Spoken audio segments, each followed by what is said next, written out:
นับสนุนโดยแอปวันดีคอนเทนต์จริตไทยเพื่อคนไทยดาวน์โหลดได้แล้ววันนี้ยาแคปซูลขมิ้นชันอุ้ยอันบรรเทาอาการท้องอืดท้องเฟ้อ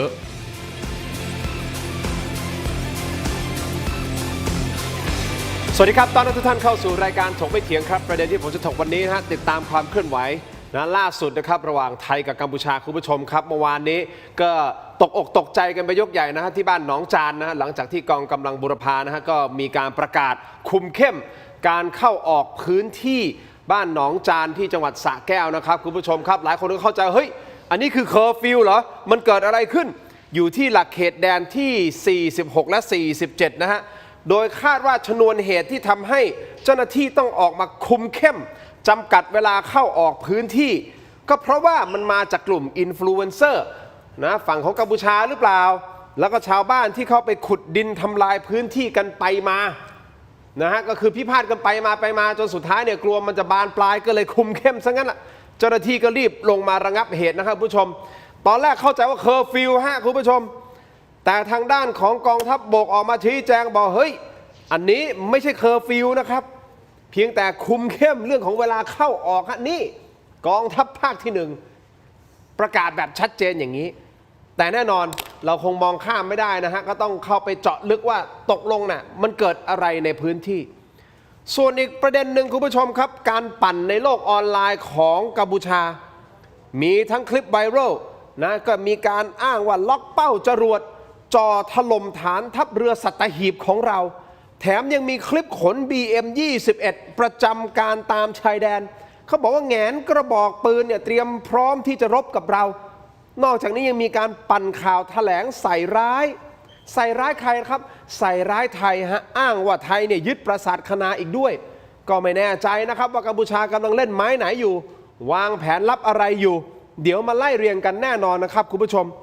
ส่วนอีกประเด็นหนึ่งต้องพูดถึงนิดนึงฮะก็คือกรณีแอร์สาวของคนไทยนี่แหละครับที่ไปถูกจับที่ออสเตรเลียข้อหานะครับนำเข้าและครอบครองยาเสพติดคือเฮโรอีนนะครับคุณผู้ชมนี่มีมูลค่าก็ประมาณ10กว่าล้านบาทนะฮะน้ำหนักประมาณ1กิโลกรัมนะครับคุณผู้ชมเอาแหละขั้นตอนของการสู้คดีก็ต้องว่ากันไปนะฮะคุณผู้ชมครับก็มีข้อมูลตอนนี้เริ่มหลั่งไหลออกมานะฮะว่าเป็นการรับจ้างหิ้วของเข้าประเทศนะมีค่าจ้างมูลค่า 8,800 บาทคราวนี้ก็ต้องมาดูว่ามันสมเหตุสมผลหรือเปล่ากับกระเป๋าที่เป็นกระเป๋าลายช้างฮะที่เขาเนี่ยไอ้ใบนี้แหละตรงตะเข็บนี่แหละที่เขาแอบนะซ่อนผงเฮโรอีนอยู่ตรงนี้คุณผู้ชมครับอันเนี้ยมันจะกระทบต่อคนไทยที่อยู่ที่นู่นอย่างไรบ้างและแน่นอนฮะต้องให้ความเป็นธรรมเราก็ไม่รู้นะฮะว่าเธอรู้หรือเปล่าว่ามียาเสพติดแต่เข้าใจว่าข้อมูลเบื้องต้นเหมือนกับว่าเธอจะไม่รู้แต่ไม่ยืนยันนะเหมือนกับว่าเธอแค่รับจ้างขนของนะครับแต่สิ่งสำคัญก็คือว่ายาเสพติดพวกนี้มันมาจากไหนเดี๋ยวมาวิเคราะห์กันเพิ่มเติมกับแขกรับเชิญของผมทั้งสองท่านนะฮะท่านแรกก่อนนะครับนักวิชาการผู้เชี่ยวชาญกลุ่มประเทศลุ่มน้ำโขงนะครับอาจารย์ทรงฤทธิ์พลเงินครับสวัสดีครับอาจารย์ทรงฤทธิ์ครับส่วนอีกท่านหนึ่งนะฮะแหมหายหน้าหายตาจากรายการถกไม่เถียงอยู่พักใหญ่นะตอนนี้กลับมาแล้วนะครับอาจารย์คณะรัฐศาสตร์มหาวิทยาลัยรังสิตนะครับผู้ช่วยศาสตราจารย์ดร.วันวิชิตบุญโปร่งนะครับสวัสดีครับอาจารย์ครับขอบคุณทั้งสองท่านที่ให้เกียรติรายการถกไม่เถียงครับผมเอาประเด็นนี้ก่อนเลยนะประเด็นหนองจานก่อนเลยนะอาจารย์อันนี้คือสร้างความตื่นตระหนกเมื่อช่วงค่ำที่ผ่านมามีประกาศนะฮะกองกำลังบูรพาประกาศปิดเส้นทางเข้าออกเลยนะฮะเฮ้ยปิดเส้นทางอาจารย์ทรงฤทธิ์เราในใจคิดอ่านแบบ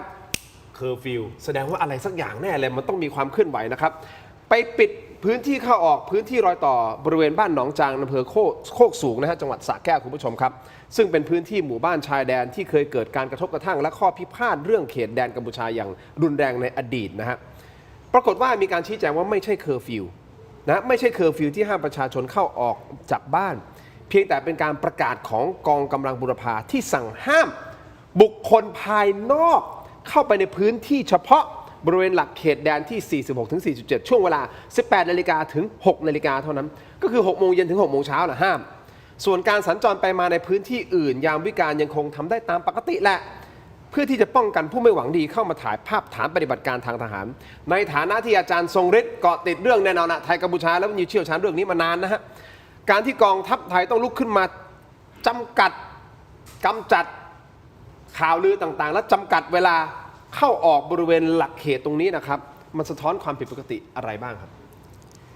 คือพื้นที่ตรงนี้เนี่ยมันเดิมคนกัมพูชาอยู่เยอะ ครับ นะครับแล้วก็พอหลังสู้รบครั้งที่2เนี่ยก็ถูกย้ายออกไปหมด กลายเป็นผู้อพยพในกัมพูชาทั้งหมดแล้วนะฮะหลังคาที่เขาไปอยู่หลังคาเขียวตอนนี้นะฮะใช่ครับแล้วก็แต่มันก็จะยังมีคนที่เป็นคนไทยที่อ้างสิทธิ์ว่าเป็นเจ้าของนะครับอย่างกรณีของเจรัตอะไรอย่างเงี้ยเป็นต้นเจรัตเนี่ยจะเป็นเมียของกำนันลีซึ่งเป็นชาวกัมพูชาเป็นกัมพูชานะฮะทุกวันนี้เขาก็บอกว่าเขาเป็นอดีตภรรยากันนะฮะก่อนหน้านี้ถ้าคุณทินจำได้คือเจรัตเนี่ยแกไปขวางไม่ให้มีการรังวัดในพื้นที่เพราะแกบอกว่ามันเป็นที่ของแกในขณะที่เจ้าของตัวจริงเนี่ยเขาก็มีสค.1นะครับคือมีสิทธิครอบครองตามกฎหมายแต่เจรัตเนี่ยแกบอกว่าแกมีพบท.5 พบท.มันก็คือภาษีบำรุงท้องที่ซึ่งจริงๆมันก็คือเขาไม่มีสิทธิ์อะไรนะก็คือว่ารัฐอนุญาตให้เขาทำกินได้โดยการเสียบำรุงภาษีบำรุงท้องที่เท่านั้นมันก็เกิดกรณีพวกนี้แล้วก็เจรัตเนี่ยแกก็ไปฟ้องทนายเอาทนายมาดำเนินคดีมาขวางการรังวัดนะครับมันก็วุ่นวายอยู่ในห่วงเวลานั้นแล้วทีนี้ไอ้ตัวการเผชิญหน้าตรงนี้ต่างฝ่ายต่างเผชิญหน้ากันแล้วก็มันไม่ยอมลงกันแล้วก็คือคนไทยแหละเผชิญหน้ากันเองนะใช่ครับโอเคคนที่เป็นเจ้าของตัวจริงเขาก็ไม่พอใจอะไรแล้วก็มันก็เกิดความวุ่นวายแต่ทีนี้ไอ้คลิปพวกเนี้ยพอมันออกไปหรือว่าไปสู่กัมพูชามันถูกขยายผลบิดเบี้ยวไปอีกวิธีหนึ่งก็คือว่าเนี่ยเห็นไหมมันเป็นของกัมพูชาคนไทยก็ยังทะเลาะกันเลยอะไรเงี้ยประมาณนั้นนะนั่นคือจุดหนึ่งอันที่สองนะฮะก็พอมันวุ่นวายเนี่ยมันก็ถูกต้องแล้วที่ไม่ให้พวกเขาเผชิญหน้านะครับแล้วก็ไม่ต้องมีการถ่ายคลิปแล้วไม่ต้องขยายผลแล้วว่ามันคือวุ่นวายเพราะตอนนี้เรากำลังจัดระเบียบใช่ไหมครับว่าให้มันสงบซะในพื้นที่ตรงนี้ก็เลยเป็นที่มาที่ไปตรงนั้นนะฮะอันที่สองอันนี้มองข้ามไม่ได้คือเรื่องแรงงานยังไงฮะแรงงานคุณทินอย่าลืมว่าในห่วงก่อนที่จะสู้รบกันรอบที่2เนี่ยฮุนเซนสร้างสถานการณ์ให้คนอพยพคือเขาอพยพก่อนยิงนะแต่ฮุนเซนเนี่ยถ่ายคอนเทนต์ตามคอนเทนต์บังคับให้คน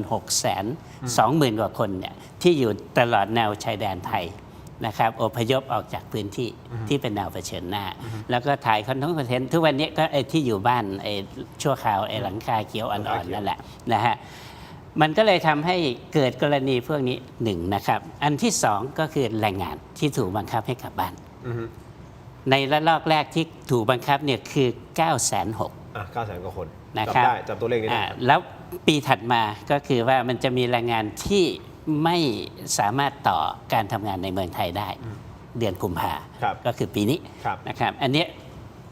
พวกนี้ก็คือกลับไปมันกลายเป็นแรงงานที่อยู่ในสภาวะที่ไม่มีงานทำเป็นส่วนใหญ่ไหนกัมพูชาบอกว่าเฮ้ยกลับมาเลยงานเยอะแยะเต็มไปหมดเลยดูแลเองไม่ต้องห่วงก็ฮุนเซนเขาผิดพลาดไง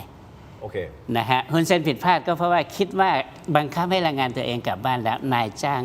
ฝั่งไทยจะลำบากนะครับซึ่งก็ลำบากนะแต่ว่ามันก็มีแรงงานทดแทนในด้านอื่นนะครับแต่ทีนี้พอเข้าไปในประเทศแล้วเนี่ยมันไม่มีแรงงานมันไม่มีงานรองรับนะครับภาคการเกษตรแปลงใหญ่ที่เป็นของจีนส่วนใหญ่เขาใช้เครื่องจักรเขาจ้างคนน้อยมากนะครับแล้วก็ไอ้พวก contract farming ที่เคยมีกับไทยเนี่ยมันก็เจ๊งระนาวไปหมดแล้วนะครับแล้วโรงงานอุตสาหกรรมคุณทินยิงกันเนี่ยใครมันจะกล้าเข้ามาลงทุนใหม่ๆไม่มีอยู่แล้วและมาบวกกับภาษีโดนัลด์ทรัมป์ภาคอุตสาหกรรมหลักก็คือการเมนต์ที่ได้สิทธิพิเศษทางการค้าในอดีตตอนนี้มันไม่มีแล้วเพราะมันคือภาษีแล้วนะครับไอ้พวกนี้แทนที่มันจะโตใช่ไหมฮะมันก็ลดลงพอมันลดลงมันไม่มีทางอยู่แล้วที่จะจ้างแรงงานนะครับตอนนี้เราจะเห็นคลิปที่มันเริ่มออกมาจากฝั่งกัมพูชาก็คือการขนคนกัมพูชามาช่องทางธรรมชาติบ้านเราและนั่นก็เป็นอีกหนึ่งเหตุผลใช่ที่ต้องเฝ้าระวังอย่างใกล้ชิดเพราะไม่งั้นแรงงานนี้จะเข้ามาอย่างเยอะแยะมากมายนะอาจารย์วันวิชิตครับอาจารย์วันวิชิตมีคอมเมนต์เพิ่มเติมไหมฮะบ้านหนองจานตรงนี้ในความไม่สงบตรงนี้แน่นอนแหละมันก็ตกอกตกใจนะเข้าใจเป็นเคอร์ฟิวแต่มันไม่ใช่แต่นอกเหนือจาก2ประเด็นที่อาจารย์สงฤทธิ์พูดไปแล้วอาจารย์จะเสริมหน่อยจะต่อไปประเด็นอื่นนะครับที่ทหารกองกำลังบูรพาและกองทัพภาคที่1ทำอย่างนี้ก็คือ1แน่นอนจัดการเรื่องข่าวที่ไปลักษณะที่ไปปั่นว่ากองทัพไม่มีความรอบคอบหรือก กลัวจะเพียงพร้ำอย่างเงี้ยพวกบรรดาอินฟลูเอนเซอร์จะเอายอดไลค์แล้วก็ไปสบประมาทด้อยค่านะมันเป็นข่าวที่ไม่สู้ดีกับฝั่งเราเอง แล้วมันก็นำไปสู่การเผชิญหน้าการปลุกปั่นว่าจัดการสักทีทำไมทหารไม่ทำอะไร เมื่อไม่ให้เข้าถึงพื้นที่ตรงนี้เนี่ยคุณจะเอาอะไรไปปั่นนะนั่นประการที่1 2ในทางยุทธวิธีผมให้เครดิตท่านแม่ทัพภาคที่1นะครับพลโทวรยศเหลืองสุวรรณเนี่ยด้วยสไตล์เนี่ยเงียบและเฉียบขาดคุณก็รู้ว่าบ้านหนองจานหนองย่าแก้วเนี่ยเป็นพื้นที่ชัยภูมิสำคัญที่ในการประทะรอบที่2เนี่ยคุณเซนคุณมันเนี่ยเสียหน้ามากที่สุดอับอายขายหน้ามากที่สุดที่การอธิบายต่อประชาชนคือลบแพ้ทุกระบบ ดังนั้นไอ้ที่เขาสั่งรถถังจากจีนไอ้ที่ 59D อะไรเข้ามาเนี่ยแม้จะอัปเกรดเสริมอะไรก็มาเนี่ยคาดการว่าจะมาใช้ในพื้นที่นะฮะในการประทะหนองจานหนองย่าแก้วเพราะไอ้ตรงนี้ไม่ใช่คงแค่เคลื่อนเข้ามาแต่เป็นการยิงเสริมทหารราบของช่วยการยิงเสริมใช้ปืนใหญ่ของรถถังนี่แหละมาช่วยยิงเสริมมากกว่าที่จะเคลื่อนกำลังเพราะอะไรสมรรถนะการเคลื่อนหรือการใช้น้ำมันมันเยอะนะมันได้ไม่คุ้มเสียเพียงแต่ว่ามีอาวุธการยิงอำนาจการยิงเนี่ยให้มันมีมากขึ้นนะเพื่อไม่ให้เสียเปรียบลดการเสียเปรียบนั้นคาดการว่าพื้นที่หนองจานหนองย่าแก้วเนี่ยเพื่อความไม่ประมาทจะต้องสร้างพื้นที่ปลอดภัยนะถึงมีประกาศนะ6 โมงเช้าถึง6 โมงเย็นเนี่ย6 โมงเย็นถึง6 โมงเช้าพี่น้องเกษตรกรที่มีเจ้าของพื้นที่สามารถเข้าไปนะทำหน้าที่ได้ปกติแล้วแต่ต้องลงชื่อลงทะเบียนเพราะว่าต้องระมัดระวังว่าคนกัมพูชาหรือใครลักลอบแฝงตัวเข้ามาอันนี้ก็เป็นเรื่องของความลับนะครับประการพิเศษในห่วงที่ผ่านมาหลายเดือนกองกำลังบูรพาและกองทัพภาคที่ 1ได้ใช้กองกำลังพวกหน่วยไปเก็บกวาดทุ่นระเบิดแล้วก็สร้างพื้นที่ปลอดภัยเนี่ยพื้นที่1,000 กว่าไร่เนี่ยตอนนี้คืนพื้นที่สำคัญทั้งหนองจานหนองย่าแก้วเนี่ยนะฮะให้พี่น้องเกษตรกรที่เป็นเจ้าของสิทธิ์เนี่ยอย่างน้อย4 ท่านละนะบางพื้นที่ก็75 ไร่166 ไร่เนี่ยแต่ละจุดเนี่ยนะครับก็แสดงว่าให้คนบอกว่ายืนการทำสิทธิ์ตรวจสอบว่าตรงนี้ไม่มีทุ่นระเบิดนะกองทัพภาคที่1หรือกองบัญชาการกองทัพไทยที่มีอุปกรณ์ไปจัดการเก็บกวาดเคลียร์เรียบร้อยแล้วเคลียร์เพราะอะไรเพื่อไม่ให้คนเข้ามาเดี๋ยวไปถ่ายรูปเหมือนเกิดตุ้มตามขึ้นมาเนี่ยโอ้โหรับผิดชอบคนบานเลยเนี่ยนั่นก็คือสิ่งที่ทหารต้องทำนี่คือความรับผิดชอบสูงสุดตรงนี้นะฮะแล้วสิ่งสำคัญคือเมื่อเราทำแนวทางอย่างนี้เขมรจะต้องชะลอเพราะในฝั่งทางนู้นเขาขุดคูเลตทำบังเกอร์แบบเสริมแบบความเข้มแข็งแกร่งเนี่ยมากขึ้นกว่ารอบที่แล้วเยอะ3 ชั้นนะฮะดังนั้นนอกจากมีเสริมอาวุธทางนู้นแต่เขานั่นเขาบอกว่าในฝ่ายกองทัพบกหรือกองทัพที่ 1ก็ต้องมองด้วยความเฝ้าระวังว่าเขาเตรียมความพร้อมหรือไม่แต่สิ่งหนึ่งเนี่ยนะฮะเขมรก็จะออกยั่วยุในลักษณะตลอดเวลาว่าเดี๋ยวจะยิงอย่างนั้นจะอย่างนี้แต่ธรรมชาติการประทะสงครามเนี่ยแล้วอยู่ในสงครามแบบอาสมมาตรหมายความว่าอีกฝ่ายหนึ่งเสียเปรียบมากๆอีกฝ่ายหนึ่งได้เปรียบมากๆเนี่ยกัมพูชาพยายามไม่ประทะในช่วงหน้าฝนเพราะตัวเองเสียเปรียบการขึ้นกำลังหรือการส่งกำลังบำรุงจะมีอุปสรรคดังนั้นช่วงนี้ต้องเล่นข้อมูลข่าวสารเพื่อเผาผลาญเวลาเพื่อทำให้คนเกิดความโมโหคนไทยเกิดความหงุดหงิดแล้วใช้ข้อมูลข่าวสารให้เกิดภาวะการแตกแยกในช่วงนี้เขมรก็เล่นแบบเบรกก้านใหญ่ไอโอทั้งวี่ทั้งวันนะจะอย่างนั้นอย่างนี้เนี่ยแต่บางครั้งก็ไม่ได้ระวังหลังเลยนะตัวเองจะวิจารณ์อะไรไปเนี่ยคือลืมไปว่าไทยก็มีศักยภาพระดับไหนใช่ไหมผมไม่อยากจะพูดว่านี่คือสำนวนอะไรนะประเด็นว่า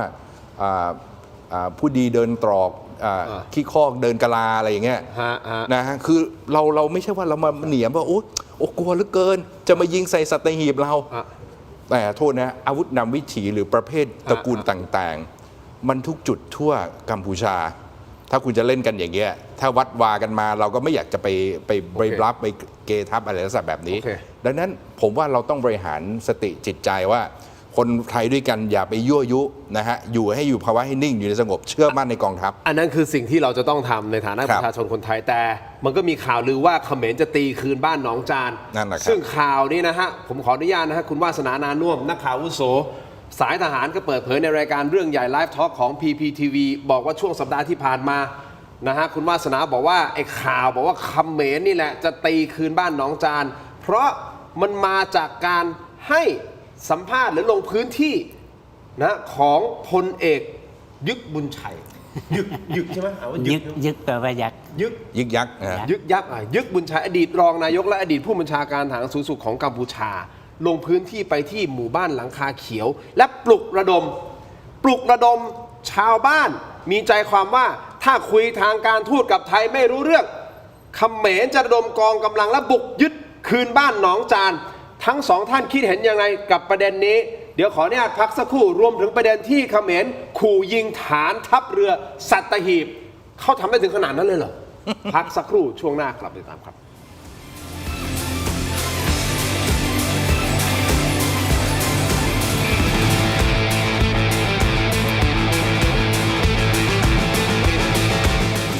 แหนมเนืองไม่ต้องไปถึงถิ่น Thailand Postmart พร้อมเสิร์ฟแหนมเนืองตัวท็อป2แบรนด์ดัง การันตียอดขายส่งตรงถึงบ้านคุณ แดงแหนมเนืองจากจังหวัดหนองคาย และวีทีแหนมเนืองจากจังหวัดอุดรธานีคัดสรรสินค้าตัวท็อปพร้อมเสิร์ฟความอร่อยสดใหม่ สนใจสินค้าสั่งซื้อได้ที่เว็บไซต์และแอปพลิเคชัน Thailand Postmart ตัวท็อปใกล้ๆส่งให้ถึงมือทำไมกลิ่นเหม็นอย่างนี้เนี่ย กลิ่นเหม็นแบบนี้ต้องจัดการด้วย Apps Urinol Apps Urinol ดับกลิ่นโถปัสสาวะเพื่อรสนิยมและภาพลักษณ์ที่ดีให้ห้องน้ำของคุณ ส่งตรงจากสวนเพชรบุรีถึงบ้านคุณ กับกล้วยหอมทองเกรดพรีเมียมระดับส่งออกมาตรฐาน GI ผลใหญ่เปลือกบาง กลิ่นหอมเป็นเอกลักษณ์สนใจสินค้าสั่งซื้อได้ที่เว็บไซต์และแอปพลิเคชัน Thailand Postmart ตัวท็อปใกล้ๆส่งให้ถึงมือส่งตรงจากสวนใครว่าไก่ต้มน้ำปลาหาทานยากเพียงแค่นำเข้าไมโครเวฟรอไม่นานก็อร่อยพร้อมทานทันทีกับไก่ต้มน้ำปลาตราซุปเปอร์เอกผ่านกระบวนการต้มด้วยน้ำปลาเกรดคุณภาพอร่อยนุ่มเนื้อฉ่ำมาพร้อมน้ำจิ้มซีฟู้ดรสชาติจัดจ้านสนใจสินค้าสั่งซื้อได้ที่เว็บไซต์และแอปพลิเคชัน Thailand Postmartตัวท็อปใกล้ๆส่งให้ถึงมืออยากทานแหนมเนืองไม่ต้องไปถึงถิ่น Thailand Postmart พร้อมเสิร์ฟแหนมเนืองตัวท็อป2แบรนด์ดังการันตียอดขายส่งตรงถึงบ้านคุณแดงแหนมเนืองจากจังหวัดหนองคายและวีทีแหนมเนืองจากจังหวัดอุดรธานีคัดสรรสินค้าตัวท็อปพร้อมเสิร์ฟความอร่อยสดใหม่สนใจสินค้าสั่งซื้อได้ที่เว็บไซต์และแอปพลิเคชัน Thailand Postmart ตัวท็อปใกล้ๆส่งให้ถึงมืออยากทานแหนม ทำไมกลิ่นเหม็นอย่างนี้เนี่ย กลิ่นเหม็นแบบ กลับมาต่อนะครับคุณผู้ชมครับยังอยู่กับทั้งสองท่านนะอาจารย์บรรวิชิตและอาจารย์ทรงฤทธิ์นะฮะเข้าประเด็นเลยคุณผู้ชมครับอดีตผู้บัญชาการทหารสูงสุดของกัมพูชาประกาศว่าจะบุกไทยนะครับซึ่งข้อมูลนี้ย้ำกันอีกครั้งหนึ่งนะฮะว่าคุณวาสนานานุ่วมพูดในรายการเรื่องใหญ่ไลฟ์ทอล์กของช่อง PPTV ขออนุญาตหยิบยกนะครับPPTV บอกว่าช่วงสัปดาห์ที่ผ่านมามีข่าวลือว่าเขมรจะตีคืนบ้านหนองจานโดยคุณวาสนาเล่าว่าข่าวเหล่านี้ไม่ได้ถูกตีข่าวขึ้นมาเฉยๆนะแต่มีมูลจากชาวบ้านในพื้นที่ที่เขามีญาติอาศัยอยู่ที่ชายแดนอีกฝั่งหนึ่งโดยบางบ้านญาติอาจจะมีเป็นคนเขมรซะด้วยซ้ำบางบ้านถึงขนาดมีญาติเป็นทหารเขมรด้วยนะครับคุณผู้ชมบวกกับท่านพลเอกยึกบุญชัยอดีตรองนายกและอดีตผู้บัญชาการทหารสูงสุดของกัมพูชาลงพื้นที่ไปที่หมู่บ้านหลังคาเขียวพูดปลุกระดมชาวบ้านใจความฮะคุยกันทางทูตไม่รู้เรื่องกับไทยเนี่ย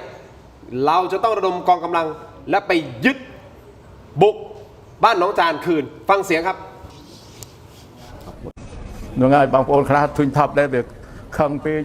vô tiếc cái vô đây tôi nông mục nông phê tôi về sư về không đây công thả bằng ôn khôngแต่ขยมnó còn chưa chết đây lập thơจะมีแต่เฮียนหนึ่งที่ได้ชื่อจัดได้แต่เฮียนระเบียบหนึ่งเมาเปลี่ยนโยได้เยอะnó vềเตรียมเลยจังหวะnàyเป็นครับปัญหากรบตัวตามในโครงการเรียนถาบะอย่างให้กันแต่จังจะเรียบบางโอนเป็นนังเต้นะมันจะเรียบไปจานนี่ไม่เจอบางโอนเป็นนังเรียนก็กระดาษเต้เนาะนะđặt báo ngày muốn đặt để chỗ luôn chơi máu luôn ban miền xa cho nói mình được trong cái đồng thêm cho lấy cho nó một tí và nâng ơi thường khơm đâu vừa đi được tháp đi bao cái đây đặt để chỗ đây luôn mình đâu nghiêm thế luôn chịu chất trong bao ôn tiền nó trong khi trong ấy nó chịu chất ra cái một tiền một thơ ba bao ôn một chiếc bột rớt plan tiền sập ben vô xây nó bụng mình chịu chất đi và là dương một dương su pro cho bạc anh ta chia hai ไทยมันพร้อมประกวดได้ก้มเตี้ยสมบัติจูนบางปอนไปเจียบรัฐเตយើងខ្ញុំគណៈបកនៅសម្ព័ន្ធភាពនឹងស្នើទៅរាជរដ្ឋាភិបាលសូមប្រើកម្លាំងយោធាដើម្បីលើកយកដៃបងប្អូនវិញណាហើយយោធាលើកនេះមិនមែនយោធាពី5ថ្ងៃពី21ថ្ងៃទេណាដំណើរគ្រប់យ៉ាងលើក៏មានក្រមក៏មានគ្រប់គ្រឿងណាទាំងកងទ័ពក៏បានវឹកវើថ្មីរាប់ម៉ឺននាក់ធ្វើឲ្យមិនខ្វះអាវុធយុទ្ធភកទាំងអាកាសទាំងជើងទឹកទាំងជើងគោកគ្រប់គ្រាន់សម្រាប់ការពារបងប្អូនជាប្រវត្តិសម្រាប់ដណ្ដើមដីដែលថៃយករបស់បងប្អូនតឡប់ โอ้คุณผู้ชมครับผมฟังภาษากัมพูชาไม่ออกนะฮะแต่อ่านซับไตเติลเนี่ยโอ้โหขนาดแค่อ่านเนี่ยยังฮึกเหิมเลยคิดดูว่าชาวบ้านแถวนั้นที่หลังคาเขียวเขาจะฮึกเหิมขนาดไหนฤดูกาลแห่งการหาเสียงหรือเปล่าฮะอาจารย์ทรงฤทธิ์ ก็แน่นอนครับ วิเคราะห์หน่อยฮะเขาพูดนี้มันแสดงว่าเขามีโอกาสที่จะตีเราเพื่อที่จะเอาบ้านหนองจานคืนใช่ไหมอาจารย์ จริงๆ ยึกบุญชัยเนี่ยไม่มีอิทธิพลอันใดแล้ว อ้าว ตั้งแต่ปี 2013 อ้าวไม่มีอิทธิพลแล้วเหรอฮะ ไม่มีฮะ แล้วนี่ออกมาทำอะไรมาพูด ก็ อย่าง ฮุ เงี้ น ย เซนหยิบมาใช้ อ๋อเป็นเบี้ยมาใช้งาน ใช่ครับ เอ้า ฮุนเซนหยิบมาใช้เพื่อเอามาแก้หน้าให้กับตัวเอง เท่านั้นไม่มีอะไรซับซ้อนยึกบุญชัยเนี่ยเดิมทีเดียวเป็นพลพรรคของพรรคฟุนซินเพกอยู่ฝ่ายเจ้านโรดมรณฤทธิ์นะครับแต่ทีนี้อยู่มาวันหนึ่งเจ้ารณฤทธิ์พลาดพลั้งนะฮะฮุนเซนก็เลยหยิบคนเนี้ยมายึดอำนาจในพรรคฟุนซินเพกของรณฤทธิ์แล้วก็เชิดเขานะฮะก็เป็นสสมาตั้งแต่ปี 1993 อันนี้หุ่นเชิดนะฮะคนนี้ หุ่นเชิดหุ่นเซนเชิดขึ้นมาดับรัศมีรณฤทธิ์ อ๋อ นะครับก็เป็นหัวหน้าพรรคฟุนซินเพกแทนรณฤทธิ์ ฮะ แล้วรณฤทธิ์ก็ต้องไปตั้งพรรคของตัวเองใหม่ เรียกว่าพรรคนโรดมรณฤทธิ์นะครับก็คือในการเมืองในกัมพูชา แล้วก็ยึดบุญชัยเนี่ยก็ถ้าจะพูดแบบภาษาบ้านเรา ฮะ นะฮะก็คือหักหลังเจ้านายตัวเอง อืม ไปรับใช้ฮุนเซนแล้วฮุนเซนก็เชิดขึ้นมา อืม ให้เป็นใหญ่ แล้วอยู่มาวันหนึ่งพอหมดประโยชน์ อืม เขาก็โลโปรไฟล์ลงไป ก็คือไม่มีตำแหน่งแห่งที่ตั้งแต่หลังเลือกตั้ง 2013 เขาก็สอบตกไม่ได้อะไรเลยนะฮะเลือกตั้งท้องถิ่นก็ไม่ได้อะไรเลย แต่ทีนี้ในห่วงวิกฤตอันนี้เขาก็มีพรรคเล็กๆของเขา เพราะว่าฟุนซินเพกเนี่ยกลับคืนไปสู่ราชสกุลนโรดมแล้วก็คือนโรดมจักรวุฒิกลับมาเป็นผู้นำพรรคเขาก็เลยต้องไปตั้งพรรคของเขานะฮะก็เป็นพรรคสหสามัคคีภายในชาติอะไรนะเล็กๆเนี่ยเลือกตั้งท้องถิ่นก็ไม่ได้นะครับก็เพราะว่าตกกระป๋องนะถ้าจะพูดก็ต้องใช้คำว่าตกกระป๋องแล้วในวันที่รันฤทธิ์กับฮุนเซนแย่งอำนาจกันนะฮะเดือนกรกฎาคมปี 1997 ก็สงครามกลางเมืองที่พนมเปญ ฮะ ยึกบุญชัยเนี่ยเป็นแม่ทัพใหญ่ของฝ่ายฟุนซินเพก ครับ แล้วก็ถูกบทขยี้มาจนมาถึงสำโรงสำโรงถัดมาก็คือโอซาเมด ฮะ โอซาเมดถัดมาบ้านเราก็คือช่องจอม ครับ เนี่ยเป็นคนแรกที่อพยพมาที่ช่องจอม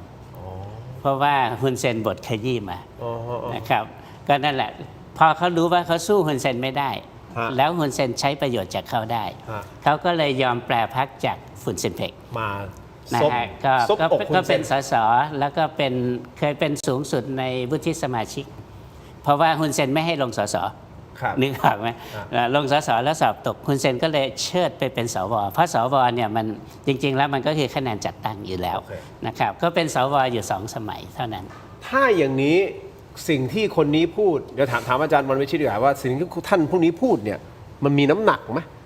ถ้าอย่างนี้ถ้าเป็นที่อาจารย์ทรงฤทธิ์วิเคราะห์มาเดี๋ยวถามอาจารย์ทรงฤทธิ์เหมือนกันนะ บอกว่ามี อาจารย์ น้ำหนั วิชิต กไหมผมว่ามันไม่มีน้ำยาเลยเลย อุ้ย นะครับ หนักกว่าไม่มีน้ำหนักเลยไม่มีน้ำยาเหรอ คือทั้งชีวิตประสบความสำเร็จอย่างเดียวที่ทรยศนายตัวเอง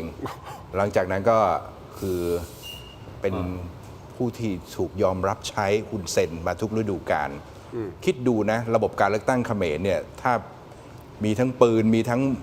เงินมีทั้งอำนาจทุกอย่างยังสอบตกได้เนี่ย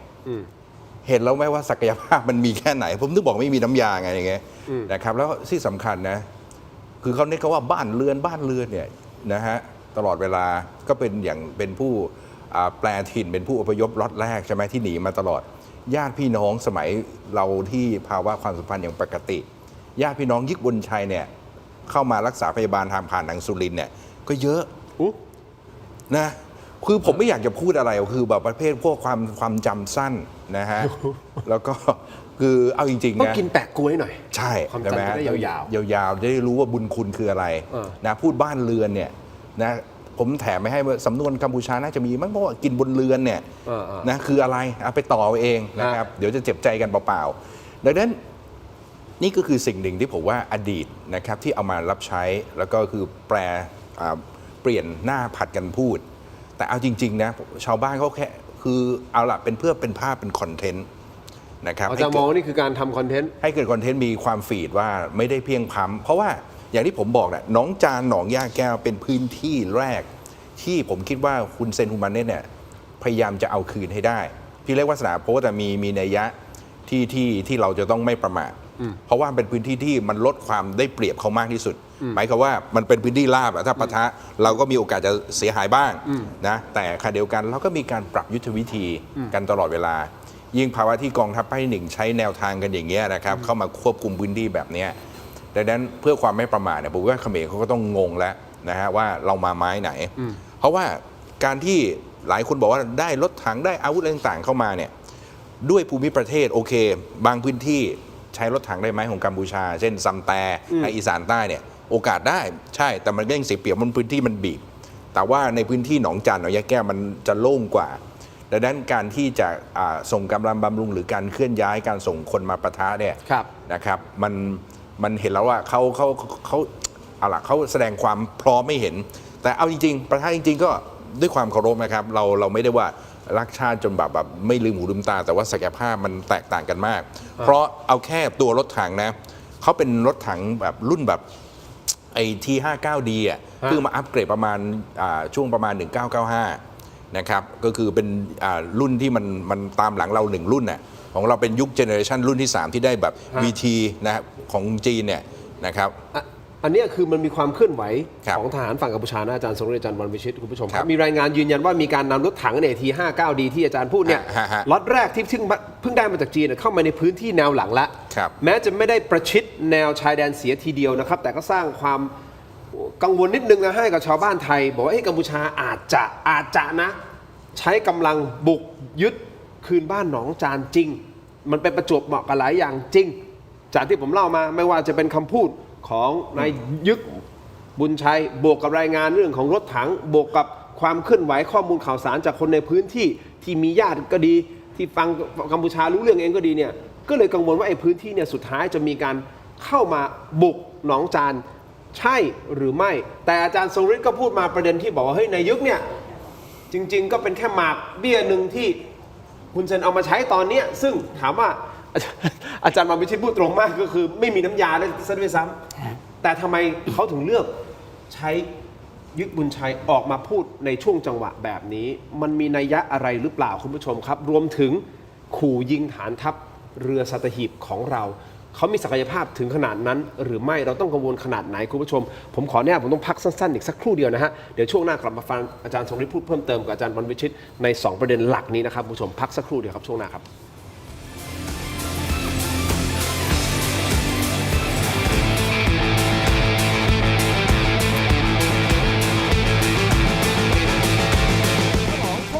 5 ปีถกไม่เถียงแฟนรายการตัวจริงห้ามพลาดกับบ็อกเซตสุดพรีเมียมคุ้มสุดๆเพียง799 บาทคุณจะได้รับไอเทม4รายการ 1. เสื้อรุ่นประวัติศาสตร์ 2. ลายเซ็นจากผมถิ่นโชคกมลกิจ 3. ยาดมสมุนไพรอุ้ยอันโอสถรุ่น Limited Edition และ 4. สติกเกอร์เซตสุดกวนเอาไปแปะให้สะใจสั่งซื้อด่วนวันนี้ส่งฟรีได้ร่วมทำบุญกับมูลนิธิบ้านพระพรรีบหยิบมือถือขึ้นมาสแกน QR Code บนหน้าจอตอนนี้ได้เลยช้าหมดอดแน่นอนน้องฝันดีเป็นกระต่ายน้อยที่รักการร้องเพลงเป็นชีวิตจิตใจน้องฝันดีซ้อมร้องซ้อมเต้นทุกวันอย่างไม่เคยเหน็ดเหนื่อยแต่แล้วเรื่องไม่คาดฝันก็เกิดขึ้นก่อนวันแข่งเพียงวันเดียวยามีในขณะที่ความหวังกำลังจะหมดไปน้องฝันดีก็มองเห็นบางสิ่งพี่คิดดีเราร้องเพลงไม่ได้แต่เรายังเต้นได้นี่นา และลำดับต่อไป ขอเชิญพบกับน้องฝันดีครับ น้องฝันดีจะทำอะไรน่ะ เธอไม่ได้มาร้องเพลงหรอกหรอ ว้าว ถึงจะร้องเพลงไม่ได้ แต่น้องฝันดีก็เปลี่ยนวิกฤตให้เป็นการแสดงที่ยอดเยี่ยม พร้อมกับเพื่อนๆของเธอ ด้วยความคิดสร้างสรรค์อันน่าทึ่งทำให้น้องฝันดีได้รับรางวัลไปครอง และที่สำคัญที่สุด เธอยังได้เรียนรู้บทเรียนอันมีค่าอีกด้วย เมื่อแผนหนึ่ง กลับมาครับคุณผู้ชมครับผมประเด็นช่วงนี้ฮะยังอยู่กับอาจารย์ทรงฤทธิ์และอาจารย์วันวิชิตนะฮะพูดคุยกันต่อเลยนะครับอย่างที่พูดไปนะครับว่ามันก็มีข่าวคราวว่าเฮ้ยความเคลื่อนไหวบ้านหนองจานใช่ไหมฮะแล้วก็พลเอกยึกบุญชัยก็ออกมาพูดบอกว่าเฮ้ยถ้าสมมุติคุยสันติภาพกับไทยไม่ได้เราต้องตีหนองจานยึดคืนมาแล้วมีการส่งรถถังนะฮะเข้าพื้นที่ต่างๆนะฮะเตรียมการรถถังที่มาจากจีนล็อตแรกเนี่ยนะฮะคุณผู้ชมก็ทำให้กังวลว่าตกลงเขาจะตีบ้านหนองจานหรือเปล่าคำถามผมเกิดขึ้นที่อาจารย์ทรงฤทธิ์พูดไปบอกว่าจริงๆนายยึดบุญชัยเนี่ยถูกฮุนเซนใช้มาเป็นเบี้ยใช่ไหมฮะแล้วก็จริงๆก็พอสุดท้ายพอตั้งแต่ปี 2013 ไม่มีประโยชน์แล้วแหละแต่ตอนนี้ถูกหยิบกลับมาใช้อีกรอบหนึ่งอาจารย์วันวิชิตพูดแบบตรงไปตรงมาจริงๆคนนี้มันไม่มีน้ำยาด้วยซ้ำถูกต้องไหมฮะคราวนี้อาจารย์ทรงฤทธิ์วิเคราะห์นิดหนึ่งฮะทำไมถึงเลือกคนนี้ขึ้นมาพูดในลักษณะแบบเขาเคยมีบทบาทไงคุณทินนะฮะก็คือคนกัมพูชาเนี่ยจะรู้จักไม่กี่คนนะครับแล้วผมเนี่ยในพื้นที่แถบนี้คนที่ถูกให้บังคับให้อพยพนะฮะในแนวเผชิญหน้าเนี่ยส่วนใหญ่ก็จะเป็นพันธมิตรเดิมหรือว่าเป็นอดีตเขมรแดงนะครับแล้วก็เขมรแดงเนี่ยยึกบุญชัยก็เคยอยู่กับเขมรแดงนะครับในห่วงที่เป็นรัฐบาลพัฒถิ่นนะครับเพราะนั้นมันก็ต้องรู้จักกันแล้วก็ชื่อเสียงในการสู้รบเนี่ยมันมีอยู่แล้วแต่อย่าลืมว่าเนื้อหาใจความสำคัญมันจริงๆคือฮุนเซนมันเพียงพล้ำพอมันเพียงพล้ำแล้วมันแก้ไม่ได้แล้วก็ไปกล่อมคนก่อนหน้าที่ยึกบุญชัยจะมาเนี่ยฮุนเซนไปแล้วก่อนหน้านั้น2 สัปดาห์ใช่ไหมล่ะลงพื้นที่ไปลงพื้นที่แล้วก็ไปดวดกาแฟอะไรก็ว่ากันไปเนี่ยนะก็เพื่อที่จะสร้างภาพว่าตัวเองเนี่ยดูแลอยู่นะดูแลอยู่รออยู่นะเห็นไหมเขาก็ไปตั้งชื่อหมู่บ้านในการรอคอยหมู่บ้านรอคอยรอไปเรื่อยๆเพราะมันเป็นอย่างนี้นะฮะมันก็ต้องมองว่าในระยะนี้นะครับอะไรที่ฮุนเซนใช้ประโยชน์ได้มันจะขุดขึ้นมาหมดนะครับและเนื้อหาใจความทั้งหลายทั้งปวงไม่ได้มีเป้าประสงค์มาที่ประเทศไทยมีเป้าประสงค์เพื่อสร้างเนื้อหาสาระและความฮึกเหิมให้เกิดขึ้นข้างในคอนเทนต์ที่อาจารย์วันวิชิตพูดสร้างคอนเทนต์ล้วนๆเพื่อให้คนข้างในก็คุณทินนึกอย่างนี้ถ้าคุณทินหรืออาจารย์วันวิชิตเนี่ยจะยึดบ้านหนองจานหนองย่าแก้วเนี่ยจะบอกล่วงหน้าไหมไม่บอกจริงไหมเอางี้แสดงว่าต้องกังวลไหมอาจารย์ว่าเขาจะตีอย่ากังวลฮะแล้วก็ไอ้รถถังที่พูดถึงไอ้ที59Dเนี่ยคือรุ่นสุดท้ายที่เขาผลิตน่ะคือ1980นะครับรุ่นสุดท้ายแล้วก็ที่อาจารย์วันวิชิตพูดถึง VT มันก็คือเจนที่3แล้วกองทัพจีนเขาก็ใช้อันนี้เราก็ใช้อันนี้นะฮะเราก็ซื้อมาจากนั้นแหละแต่อันนี้มันเจน1นะครับแล้วคุณเอาไป modify จริงๆแล้วเนี่ยขนาดว่าของใหม่ในยุคนั้นเนี่ยอันนี้มันยิงได้ไกลสุดคือ2 กิโลเมตร 2,000 เมตรเท่านั้นแล้วมันอยู่ในแนวเผชิญหน้า 2,000 เมตรเราจะมองไม่เห็นด้วยใช่ไหมครับถ้ามันเลื่อนมาในแนวที่มันยิงหวังผลได้เนี่ยมันก็ต้องอยู่ในแนวไม่เกิน2 กิโลเมตรจากชายแดนใช่ไหมฮะถ้ามันเลื่อนมาตรงนั้นเนี่ยมันเป็นเป้านิ่งแล้วนะแล้วที่สำคัญเนี่ยเราถือว่าคุณกำลังคุกคามได้ด้วยแต่มันสร้างคอนเทนต์อยู่ข้างในไกลโพ้นนะครับแต่ส่องให้คนได้เห็นแล้วไงว่าเนี่ยเรามีเขี้ยวเล็บแม้ว่ามันจะเป็นวัตถุโบราณแต่ก็เอาไปหลอกคนกัมพูชาได้ประมาณนั้นมันควรจะอยู่ในพิพิธภัณฑ์หรือเปล่าในจีนมันอยู่แล้วไอ้นี่เขาขุดมาเพราะว่าฮุนเซนอยากได้และไม่ได้ให้ฟรีจ่ายตังค์$500 ล้านเงินเทาอาจารย์ไม่อะไรหรอกเงินเทานั้นนะเงินเทาแล้วที่มันเจ็บปวดอาจารย์มันวิชิตเงินเทาส่วนหนึ่งเนี่ยส่วนใหญ่ด้วยมาจากไทยอะเผื่อคนไทยไปเป็นเครื่องมือริ้วร้อยทำงานให้เขาด้วยคนส่วนหนึ่งใช่ที่เป็นริ้วล้อทำงานให้เงินเทาส่วนใหญ่มาจากจีนโอเคอันนี้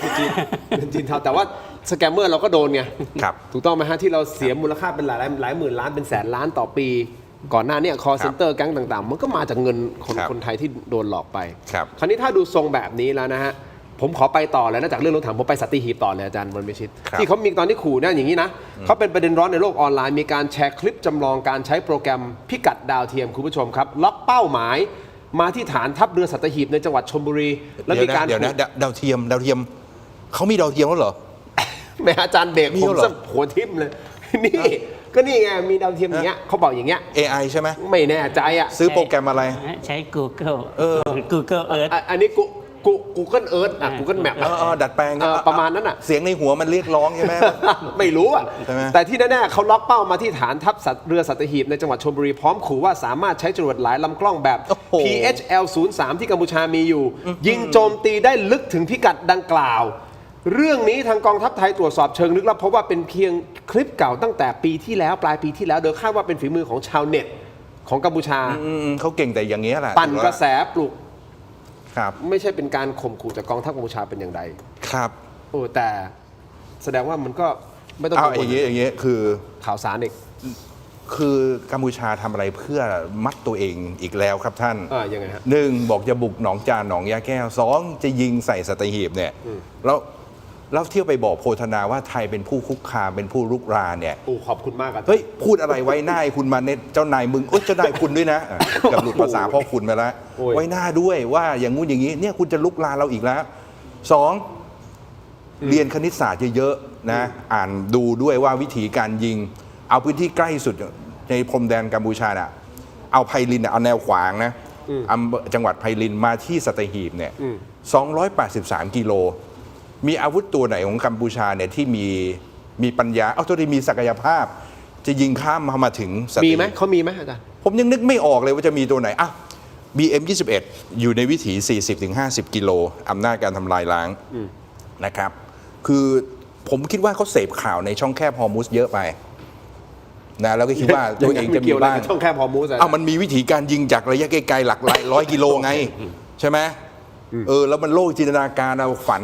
ไอ้ dream come true ฝันจะเป็นจริงอ่ะ แต่เราประมาทไม่ได้นะอาจารย์เขา ที่ อาจ พูด จะ อย่าง มี งี้ เขาอาจจะมีอาวุธลับเก็บไว้ก็ได้ เข้าใจ นะเดี๋ยวถามอาจารย์ทรงฤทธิ์เนี่ย ที่พูดอย่างนี้เนี่ยหนึ่งเราก็จะว่าไม่ประมาทอยู่แล้วนะครับด้วยความเคารพสองถ้ามีอาวุธอะไรออกมาพิเศษในลักษณะแบบนี้เนี่ยเรื่องพวกนี้เขาจะไม่มาพูดกันหรอกนะผมเข้าใจในทางทหาร ผมเข้าใจว่าการเขย่าเนี่ยผมมองว่าเขาพยายามปั่นว่าหนึ่ง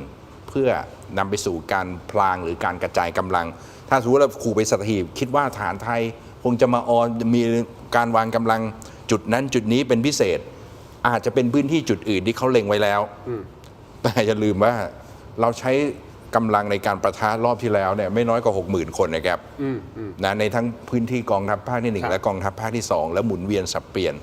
แล้วยังไม่มีการขยับขยาย แล้วก็อำนาจวิถีการใช้อาวุธของเราเนี่ย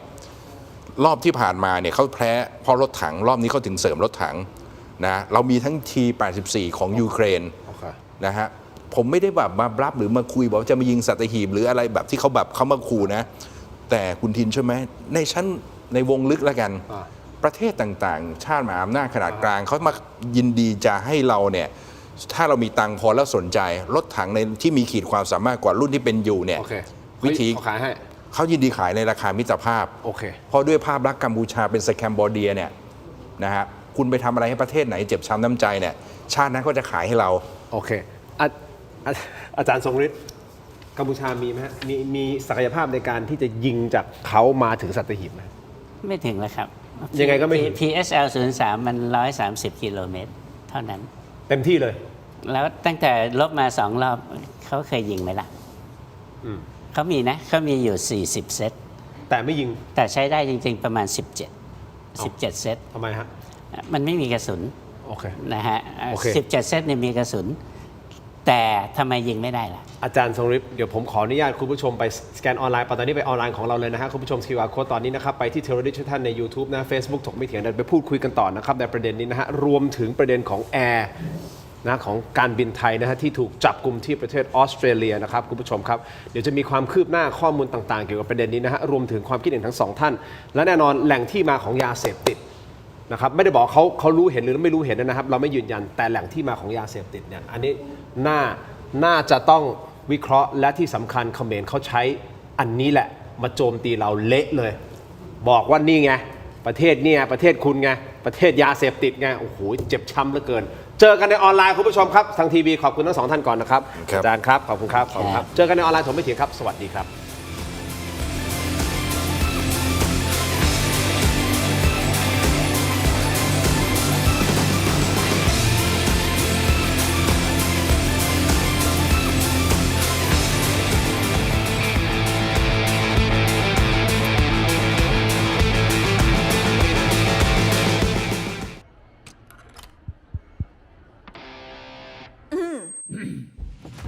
ไมบาซิน OTC รสส้มและรสมะนาว ยาอมบรรเทาอาการเจ็บคอ ช่วยระงับเชื้อในปากและลำคอ จากเกรเตอร์ฟาร์มาตรวจอ่านคำเตือนในฉลากก่อนใช้ยา ในกี่วินาทีหรือกี่นาทีครับหรือเข้าเลยใช่ไหม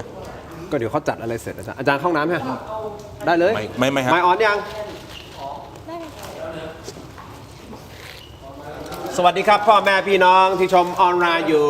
ไม่เถียงยูทูบนะครับแล้วก็เฟซบุ๊กนะฮะช่วยกันกดไลค์กดแชร์คอมเมนต์กันเข้ามานะครับอยู่กับอาจารย์ทั้งสองท่านนะครับอาจารย์ทรงฤทธิ์พลเงินนะฮะและอาจารย์บรรวิชิตบุญโปร่งนะครับเรากำลังพูดคุยถึงสถานการณ์ไทยกัมพูชาอยู่นะครับเอาละเราพูดถึงประเด็นของการข่มขู่ทางด้านของโลกออนไลน์ของกัมพูชา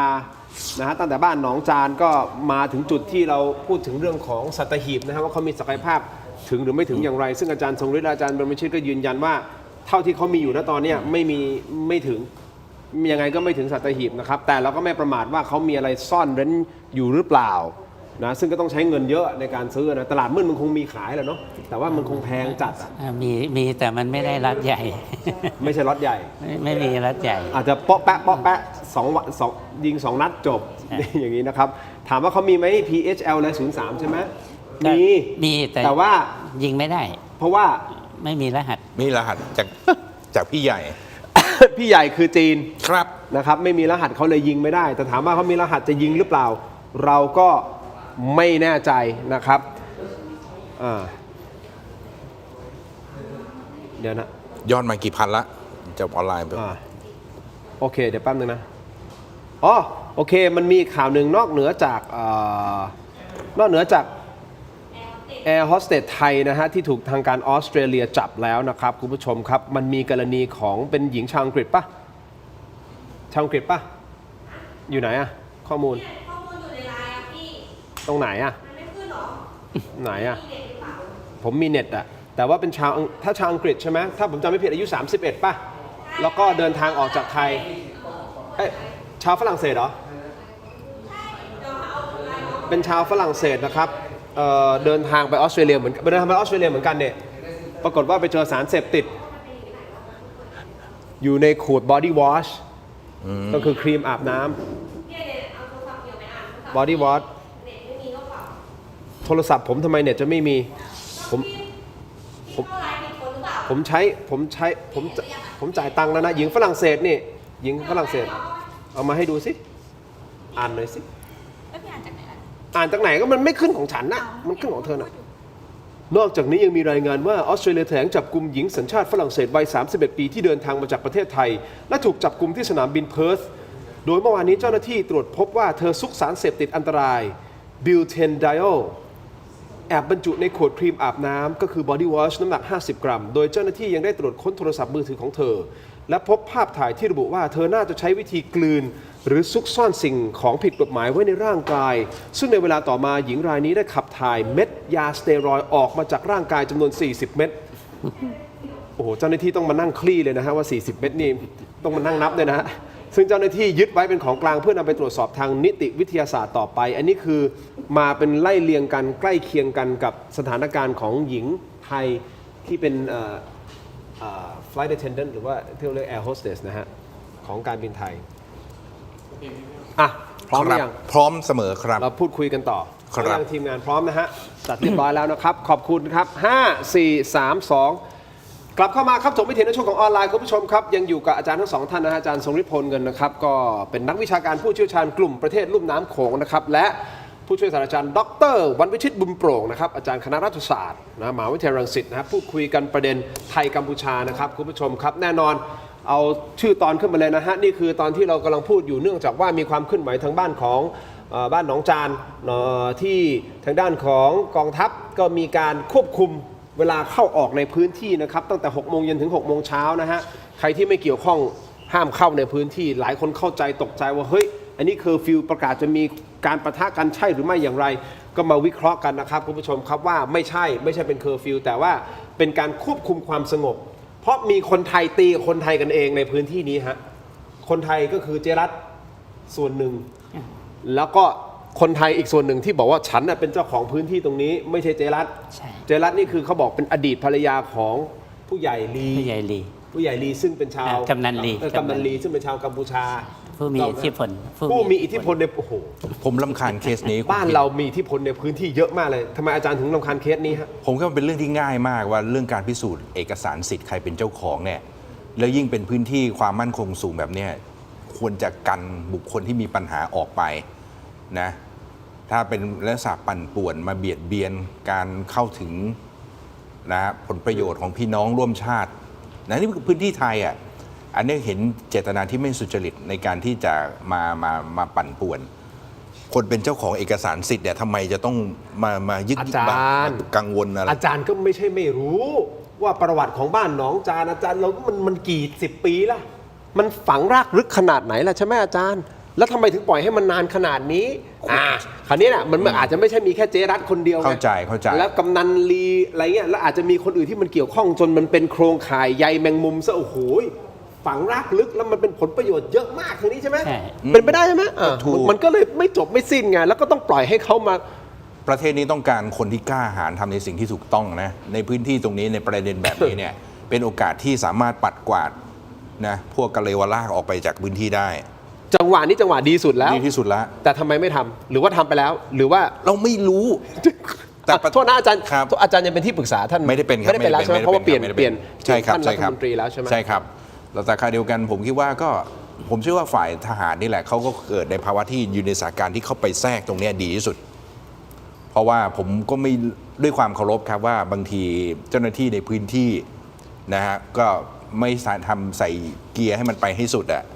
ก็ เกียร์ว่าง โอ้โหคุณก็พูดตรงนะผมก็ระวังอยู่พอสมควร ไม่ผมถามว่าเกียร์ว่างใช่ไหม ใช่ ครับเกียร์ว่างใช่ไหม ต้องหยอดน้ำมันต้องอะไรอย่างเงี้ยแบบอะไรเงี้ยใช่ไหมฮะ คือทำในหน้าที่อย่าให้ประเทศนี้ขับเคลื่อนด้วยการด่า พอแล้วด่าในสิ่งที่ไม่ถูกต้องอะดีนะ แต่ว่ารู้อยู่แล้วว่ามันไม่มีอะไรต้องกั้นผิดนะเนี่ย เราไม่ได้ด่า แล้วฮะ เราวิเคราะห์ เราติง วิจารณ์ แล้วครับ วิเคราะห์วิ ครับ พากษ์ ครับ อาจารย์ทรงฤทธิ์ คุณ มัน คุณ แก้ไม่ คุณ ได้ คุณทินจำเคสที่ชาวบ้านมารวมตัวกันประท้วงแล้วก็พากันกดดันให้ย้ายทหารพรานออกจากพื้นที่ได้ไหม ที่มีพี่วีระลงด้วยป่ะ พี่วีระสมความคิด อ่า ใช่ไหมฮะที่มา นั่นแหละ ช่วยชาวบ้าน ทำไมชาวบ้านอยู่ๆมารวมตัวกันแล้วขับไล่ทหารพราน เพราะ ทหารพรานไปขวางผลประโยชน์เขา ถูกต้อง ของผิดกฎหมายด้วย อาจารย์อันนี้ตรงกับเราอีกนะ ถูก อันนี้ตรงกับเรา อาจารย์ช่วยปลุกความทรงจำคือ ไอ้คนที่ไปจับชรบเนี่ยเกี่ยวพันกับธุรกิจมืดที่ผิดกฎหมาย ถามว่าทหารพรานรังแกไหมเขาคนในพื้นที่เขาก็ลูกหลานคนแถวนั้นนั่นแหละ แล้วเห็นแล้วบางทีเจ้าหน้าที่ท้องถิ่นเนี่ยรู้เห็นเป็นใจให้การหนุนหลัง ผมพูดเลยตำรวจบางทีก็ทำเป็นแกล้งแบบต้องให้ความเป็นธรรมกับทั้งสองฝ่ายนะ เป็นมุกที่ผมรังเกียจที่สุดไอ้คำนี้ไม่รู้ใครประดิษฐ์นะสุดยอดนะชมเลยอะจะให้ความเป็นธรรมกับทั้งสองฝ่าย ผมก็ชอบพูดไง ตายแล้ว ไม่ อาจารย์ มันต้อง ผไได้ มี ประเด็น ทำไม มันก็ต้องให้ความเป็นธรรมกับทุกฝ่าย มันทำไมต้องแบบจะให้ความเป็นธรรมกับคนที่ได้รับผลกระทบสูงสุดนี่มันดูหลอกกันทั้งเยอะ มันต้องมีคนได้คนเสียถูกไหมไอ้ความเป็นธรรมทั้งสองฝ่ายเนี่ยไอ้คนได้มันก็ยังได้ต่อไป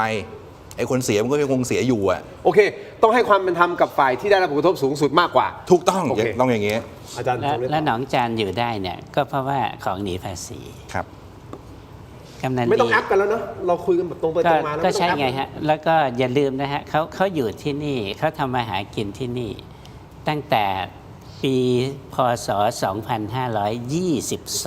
2522 นะครับ เพราะฉะนั้นเขาก็จะรู้ช่องทางดีมาก เพราะที่เนี่ยมันคือที่ราบนะฮะ มันไม่ใช่สันปันน้ำมันไม่ใช่ภูเขาอะไร แล้วก็มันเป็นร่องน้ำตรงนั้นตรงนี้แล้วถ้ากำลังของเราไม่พอเห็นไหมเขาจึงต้องให้ทหารพรานเข้าไปช่วยเป็นแนวหน้า เพราะนี่คือจรยุทธ์ที่ดีที่สุด ในเรื่องของการติดตามอะไรก็แล้วแต่ที่มันเป็นกองทัพมดนะครับสมัยก่อนไม่อยากจะใช้คำว่ากองทัพมดเพราะมันรู้กันมาเวลานั้นเวลานี้นะส่งซิกกันแล้วทำเป็นว่าไปพักไปเบรกนะเดี๋ยวรถส่งของอะไรพวกนี้นะฮะแต่มาในยุคหลังพอมันมีจีนเทาเข้ามาพื้นที่ตรงนี้มันก็เลยกลายเป็นโลเคชันของจีนเทาที่อยากจะมาสร้างเป็นคอมเพล็กซ์และสแกมเมอร์เซ็นเตอร์ไอ้กำนันลีเนี่ยมันก็เลยกว้านซื้อที่ดินแถวนั้นเพื่อที่จะขายให้ทุนจีนแล้วมาตั้งเป็นศูนย์สแกมเมอร์ติดชายคาบ้านเรานี่แหละเรื่องอย่างนี้เลยอ่ะ ไม่ทำกันอย่างนี้ใช่ครับแล้วมันก็รับเงินแล้วแต่ทีนี้พอมันมาเป็นแนวเผชิญหน้ามันมีสงครามมีการสู้รบไอ้ทุนจีนเนี่ยมันก็ไม่เสี่ยงที่จะอยู่ต่อแล้วนั่นแหละกำนันลีก็ถูกบีบทุกวันนี้ก็เข้าไปอยู่ข้างในแล้วเรียบร้อยนะครับแต่คุณชินอย่าลืมกำนันลีมันไม่ใช่เป็นผู้กว้างขวางในกัมพูชาอย่างเดียวครับมันก็ต้องมีผู้กว้างขวางฝั่งไทยที่ร่วมผลประโยชน์ด้วยมันถึงคลาคาซังอย่างนี้ใช่แล้วมันไม่ไปไหนอะฮะใช่แล้ว This is Thailand ใช่แล้วนี่คือประเทศไทยนี่แหละมีคำสั่งอย่างนี้ดีแล้วนะครับอันที่สองเนี่ยเราสามารถที่จะรู้ได้เลยว่าในยามวิกาลนั้นถ้าโผล่ออกมาใช่เลยจับได้เลยครับไม่ต้องสกรีนพอประกาศแล้วนะใช่ครับควบคุมแล้วนะคุณยังทะลึ่งออกมาอีกแสดงว่าคุณมีอะไรหรือเปล่าใช่แล้วครับโอเคอันนี้คือประเด็นบ้านหนองจานนะฮะนี่มาแรปแบบให้คุณผู้ชมได้รับทราบติดตามสถานการณ์อย่างทันท่วงทีแต่ผมขออนุญาตไปต่อเลยนะครับเพราะเรามุฟจากบ้านหนองจานเราไปที่เรื่องของสัตหีบว่าเขาขู่ว่าจะยิงมาสัตหีบถามว่าเขามีศักยภาพมากน้อยแค่ไหนอย่างไรรถถังที่เข้ามาเติม T59D ใช่ไหมครับและ PHL03 นะที่เขามีอยู่40ชุดใช่ไหมฮะแต่ใช้งานจริงๆได้แค่17นะแต่จริงๆก็คือใช้ไม่ได้เพราะไม่มีรหัส1ไม่มีรหัส2กระสุนมีหรือเปล่าก็ไม่แน่ใจก็คือ PHL03 เนี่ยจีนเขาขายให้เพราะว่าเขาเป็นประเทศที่เป็นหุ้นส่วนยุทธศาสตร์ร่วมชะตากรรมนะครับแล้วก็ตั้งแต่ปี 2012 จีนกับกัมพูชาเนี่ยเป็นหุ้นส่วนในเรื่องความมั่นคงด้วยนะครับแล้วก็มาซ้อมรบกันครั้งแรกก็ปี 2016 ที่เขาเรียกว่าเป็นการซ้อมรบมังกรทองโกลเด้นดากอนแต่จริงๆคุณเซนอยากจะใช้คำว่าโกลเด้นนากาแต่จีนบอกว่าไม่เอานากาเพราะว่าในเอเชียตะวันออกเฉียงใต้เนี่ยหลายประเทศมีพญานาคเดี๋ยวมันก็จะไปเคลมกันเป็นของคนนั้นคนนี้จีนก็เลยว่าเอาเป็นมังกรซะนะครับแล้วเชื่อไหมว่าซ้อมรบเมื่อปี 2016 นั้นเป็นการซ้อมกับจีนครั้งแรกและเป็นครั้งสุดท้ายที่เขี่ยอเมริกาออกที่เขาเรียกว่าเป็นการซ้อมรบอังกอร์เซนติเนลนี่แหละมันสวิงไปสวิงมาก็คือว่าพอมันเป็นอย่างนี้แล้วตอนนี้กำลังจะรื้อฟื้นกับอเมริกากลับมาเพราะว่าอะไรเพราะฮุนเซนถูกจีนบีบอยู่ตอนนี้นี่คือสาเหตุว่าทำไมเขาเชิญไปปักกิ่งกลับมานี่คอตกเลยที่ไปมาล่าสุดนี่นะใช่ไหมที่เพิ่งไปมาล่าสุดแล้วก็เขาขนคนไปเยอะมากไม่เท่าไหร่ละฮะก็ไม่เท่าไหร่ฮะก็เห็นผู้ก็ไปในนามระดับสูงของเขาก็มีเตียบันแล้วก็เตียไซฮานะฮะแล้วก็มีรัฐมนตรีต่างประเทศปรักสุคนนะครับแล้วก็มีรัฐมนตรีกระทรวงพาณิชย์เขาเรียกว่าซุนจันทรก็ไม่กี่คนคุณจินแต่ว่าส่วนใหญ่มันก็ไปก็คือว่าที่เขาเชิญมาครั้งนี้เนี่ยไม่ได้เชิญในฐานะว่าให้ไปเยือนนะแต่เชิญไปในฐานะที่ว่าเป็นพันธมิตรกันในเรื่องของพรรคการเมืองจีนมีพรรคคอมมิวนิสต์จีนก็เลยออกจดหมายเชิญในนามของพรรคคอมมิวนิสต์แล้วเชิญพรรคประชาชนกัมพูชาซึ่งฮุนเซนเป็นประธานอยู่แต่จริงๆคือเรียกไปเพื่อคุยแหละแต่โดยความเป็นจริงก็คืออำนาจสูงสุดในกัมพูชามันก็คือฮุนเซนนั่นแหละแต่ว่าในวิธีการทูตเนี่ยเขาเลือกที่จะใช้พรรคต่อพรรคนะครับไม่ใช่รัฐต่อรัฐคุณผู้ชมครับเราจะพูดถึงเรื่องของแอร์โฮสเตสแอร์การบินไทยที่ถูกจับที่ออสเตรเลียนะครับแต่ก่อนที่ผมจะไปตรงนั้นผมยังมีอีก 2-3 ประเด็นเกี่ยวกับกัมพูชาตรงๆนะฮะอันแรกก็คือปราสาทคณาหลังจากที่ไทยสามารถควบคุมและยึดพื้นที่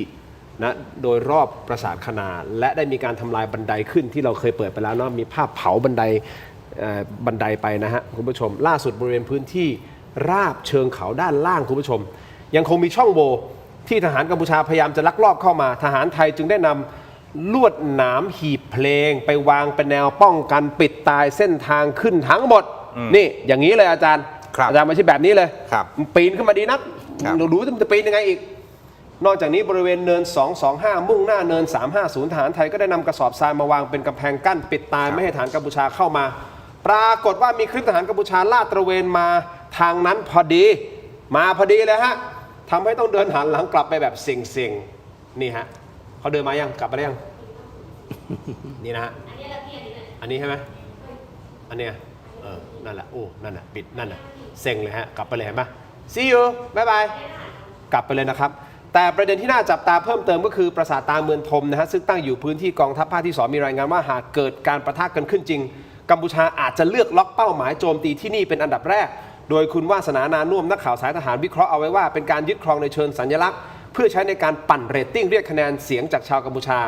ทั้งสองท่านมองเห็นยังไงว่าเกมการยึดครองโบราณสถานที่นะแบบนี้นะครับไทยเอาอยู่หรือไม่อย่างไรมีจุดไหนที่เราต้องทำเพิ่มเติมอีกไหมอาจารย์วันวิชิตมองนะครับเอาทีละจุดครับปราสาทตาเมืองธมที่ผู้ทรงคุณวุฒิหลายท่านแนะนำให้เรา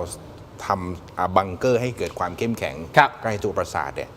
เห็นด้วยต้องทำการวางลาดตระเวนอย่างเงี้ยเพราะว่าผมเข้าใจว่าคือหากเกิดการปะทะจริงเนี่ยเรื่องโบราณสถานกัมพูชาไม่ได้มีเขาไม่ได้รู้สึกว่าจะต้องอนุรักษ์หรือแคร์อะไรพังก็พังแต่เราเนี่ยมองเรื่องทุกอย่างเป็นมรดกของมวลมนุษยชาติใช่ไหมครับแต่โอเคแม้ว่าหลายครั้งเราก็มีศักยภาพที่จะฟื้นฟูทำออกมาให้ใกล้เคียงสภาพสมบูรณ์หรือการบูรณะแต่ในเชิงทางการทหารทางยุทธวิธีเนี่ยเห็นด้วย2ตรงปราสาทคานาเนี่ยที่เขาพยายามเคลมหรือประกาศออกไปว่าเป็นพื้นที่ของเขาอ้างตรงอันนั้นดูจาก Google Map อะไรต่างๆเนี่ยแต่ถ้าทุกคนไปนะคุณทินมีโอกาสไปเที่ยวหรือส่งทีมงานช่องวันเนี่ยไปดูกันปรากฏว่าบริเวณแนวปราสาทคานาเนี่ยมันอยู่ข้างบนมันอยู่พื้นที่ประเทศไทยเดินออกมาไม่กี่กิโลก็คือเป็นโรงเรียนมัธยมโรงเรียนประถมเป็นเทศบาลไปแล้วอ่ะมันจะเป็นของเขาได้ยังไงดังนั้นอย่าเชื่อ AI หรือเทคโนโลยีหลอกนะโอเคเขาหลอกคนเขาสะกดจิตคนสะกดจิตคนกันเองก็ว่ากันไปแต่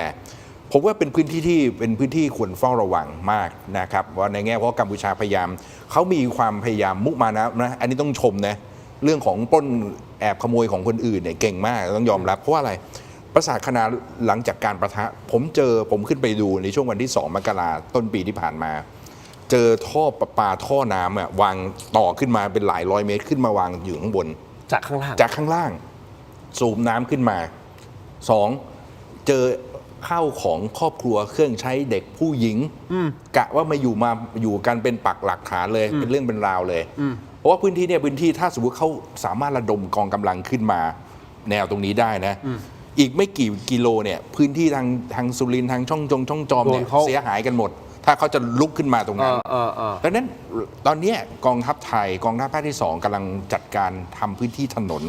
ลาดยางลาดอะไรนะครับให้มันเกิดอะไรการส่งกำลังบำรุงการเคลื่อนหรือการหากสมมุติต้องมีเหตุการณ์ไม่ปกติเนี่ยทหารไทยไม่เพียงพร้ำถามว่าหลักฐานตรงนี้เป็นของเราเพราะว่าผู้บัญชาการกองกำลังสุรนารีท่านปัจจุบันเนี่ยนะครับท่านรับราชการเป็นร้อยตรีต้องอยู่ลาดตระเวนพื้นที่ปราสาทคานาเนี่ยตรงนั้นเอาภาพตอนที่อยู่เนี่ยบนปราสาทคานาเมื่อ20 กว่าปีที่แล้วเนี่ยให้ผมดูบอกว่ามันก็ของเรานี่นะก็ของเราไงนั่นไงดังนั้นมันก็เป็นการถ้าต่อสู้ด้วยเอกสารหลักฐานนะครับหรือไม่กระทั่งเอาท้าทายเลยไอ้วัดด้วยรายได้เนี่ยมันก็เป็นของไทยคือมันเขาลาดอย่างเงี้ยขึ้นมาคุณขึ้นมายากลำบากนะแล้วตรงนี้มันเป็นของเราทั้งหมดเลยแล้วยาวเป็นโรงเรียนเป็นโรงอะไรต่างๆเนี่ยนะคือต้องตีมึนกันอย่างเดียวว่าเป็นของตัวเองคุณก่อนที่ผมจะไปที่อาจารย์ทรงฤทธิ์ในประเด็นเดียวกันนะครับล่าสุดสื่อกัมพูชากำลังประโคมข่าวเรื่องปราสาทคานาอย่างหนักนะฮะคุณผู้ชมครับโดยมีการนำแผนที่ออกมาชี้อ้างสิทธิ์เหนือพื้นที่และ discredit ฝ่ายไทยอย่างต่อเนื่องล่าสุดนะฮะโฆษกรัฐบาลกัมพูชานายเพนโบนาอาจารย์ทรงฤทธิ์รู้จักใช่ไหมฮะนายเพนโบนาเนี่ยอ่านว่าแปนโบนาโอเคอ่านว่าแปนนะมาจากปั่นป่ะนายแปนมาจากปั่นขอบคุณมากอาจารย์วันวิชิตโอเคครับได้แถลงการผ่านสถานีโทรทัศน์แห่งชาติกัมพูชาอ้างว่าปราสาทคานาเป็นของกัมพูชา แล้วกล่าวหาประเทศไทยใช้กำลังเข้ายึดครองดินแดนอย่างละเมิดและผิดกฎหมาย โดยอ้างอิงตามแผนที่มาตราส่วน1 ต่อ 200,000เอาฟังเสียงท่านหน่อยฮะ អ្នកនាំពាក្យរាជរដ្ឋាភិបាលសូមបញ្ជាក់ជូនសាធារណជនជ្រាបដែរថាយោងតាមអ្នកជំនាញកិច្ចការព្រំដែនប្រាសាទខ្នាដែលថៃដណ្ដើមកាន់កាប់ដោយខុសច្បាប់គឺស្ថិតក្នុងដែនអធិបតេយ្យនិងបូរណភាពទឹកដីកម្ពុជាទាំងស្រុងដោយយោងតាមផែនទីខ្នាត1 លើ 200,000 ដែលទទួលស្គាល់កាប់ទឹកដីកម្ពុជាដោយបំពាននិងខុសច្បាប់ទាំងស្រុងដែលមិនអាចប្រកែកបានឡើយ อาจารย์ทรงฤทธิ์ครับ ปกติ ก็เขา ปกติหมายความว่า แถลงให้คนกัมพูชาฟัง เพราะว่าเขาก็ยืนยันในเรื่องพวกนี้มาตั้งแต่หลังจาก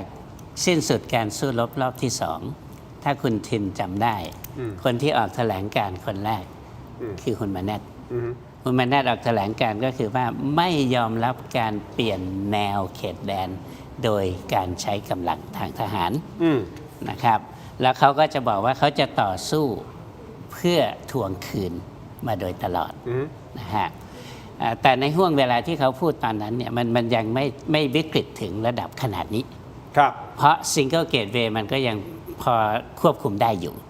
แต่ทุกวันนี้มันคุมไม่ได้แล้วนะครับเราฉลองอะไรเราบวงสรวงที่ไหนคนกัมพูชาได้รู้หมดอ้าวไหนบอกว่ามันเป็นของกัมพูชาใช่ไหมครับมันก็เลยต้องหาวิถีทางที่จะบอกว่ายังไม่เพียงพล้ำขนาดนั้นเพราะคำว่าเพียงพล้ำมันหมายความว่าอะไรมันหมายความว่าสิ่งที่สมรังสีบ่อนทำลายฮุนเซนอยู่ทุกวันนี้ก็คือเรื่องจริงอันนั้นก็เป็นเรื่องปกติมากแล้วก็ถ้าเขาแถลงเป็นภาษาเขมรเป้าหมายก็คือคนเขมรก็ไม่ต่างอะไรกับอยู่วันดีคืนดีหยิบไอ้ยึกบุญชัยมาพูดที่ศูนย์รองรับตรงนั้นเพราะถ้าคุณทินเป็นคนอพยพไม่สามารถกลับคืนบ้านตัวเองทั้งที่จริงๆมันก็ไม่ใช่บ้านตัวเองอยู่แล้วใช่ไหมล่ะแต่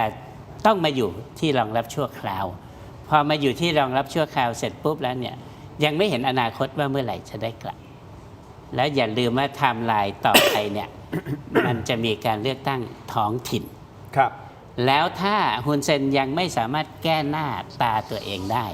มันก็คือคะแนนที่จะเพียงพล้ำไปถึงการลงคะแนนอาจารย์ขออนุญาตนิดนึงฮะวันนี้คุณผู้ชมดูทางฝั่งไหนฮะถ้าเสียงหายนะคุณผู้ชมขออภัยเขาบอกเสียงหายให้ปิดแอปใช่ป่ะแล้วเอาเคลียร์แอปแล้วก็เข้ามาใหม่รับรองจะเข้ามาฟังเสียงหล่อๆของอาจารย์ทั้งสองท่านของเราต่อขออภัยนะครับอันนี้ทางเทคนิคเดี๋ยวผมขอรับผิดชอบในการออกแล้วครับยังตลกไปไหนน่าจะเป็นนายกตามมุกไม่ทันเลยคุณปิดคุณจะปิดวาจาใช่ไหมไม่อาจารย์อันนี้โอเคก็เท่ากับว่ามันคือการสร้างความชอบธรรมการสร้างเรื่องราวสร้างคอนเทนต์เพื่อให้คนของเขาแก้หน้าตัวเองเชิญผมจะเสริมเพราะว่ามาดูดีเทลว่าต้องขออภัยนะครับว่าเราไม่ได้มายั่วยุหรือนำไปสู่การเพื่อจะต้องไปสู่การปะทะยังไงซะมันต้องมีการเจรจาพูดคุยแต่เวลาสถานการณ์ปัจจุบันมันไม่เอื้อให้เป็นอยู่กลับไปภาวะปกติต้องอธิบายนะครับแต่เรารู้ว่าฮุนเซนและฮุนมาเนี่ยคือภัยคุกคามของจริงที่ทำให้คนกัมพูชาเนี่ยเข้าใจอะไรผิดหรือได้ข้อมูลที่ไม่ตรงไปตรงมาแล้วเขาก็วางวิถีของการปลุกระดมชาตินิยมให้เกลียดชังประเทศไทยถามว่าหลักฐานอาจารย์ทรงฤทธิ์ออกมาหลายรายการแต่สิ่งหนึ่งที่เรายังเห็นเป็นหลักฐานถ้าท่านผู้ชมที่เคยไปกัมพูชานะฮะพรรคประชาชนนะของฮุนเซนเนี่ยออฟฟิศที่ทำการเนี่ยอยู่ตรงข้ามกับสถานทูตไทยในกรุงพนมเปญตรงข้ามกันเลยแล้วก็มีรูปปั้นรูปอะไรต่างๆเพื่อสร้างชี้ให้เห็นการข่ม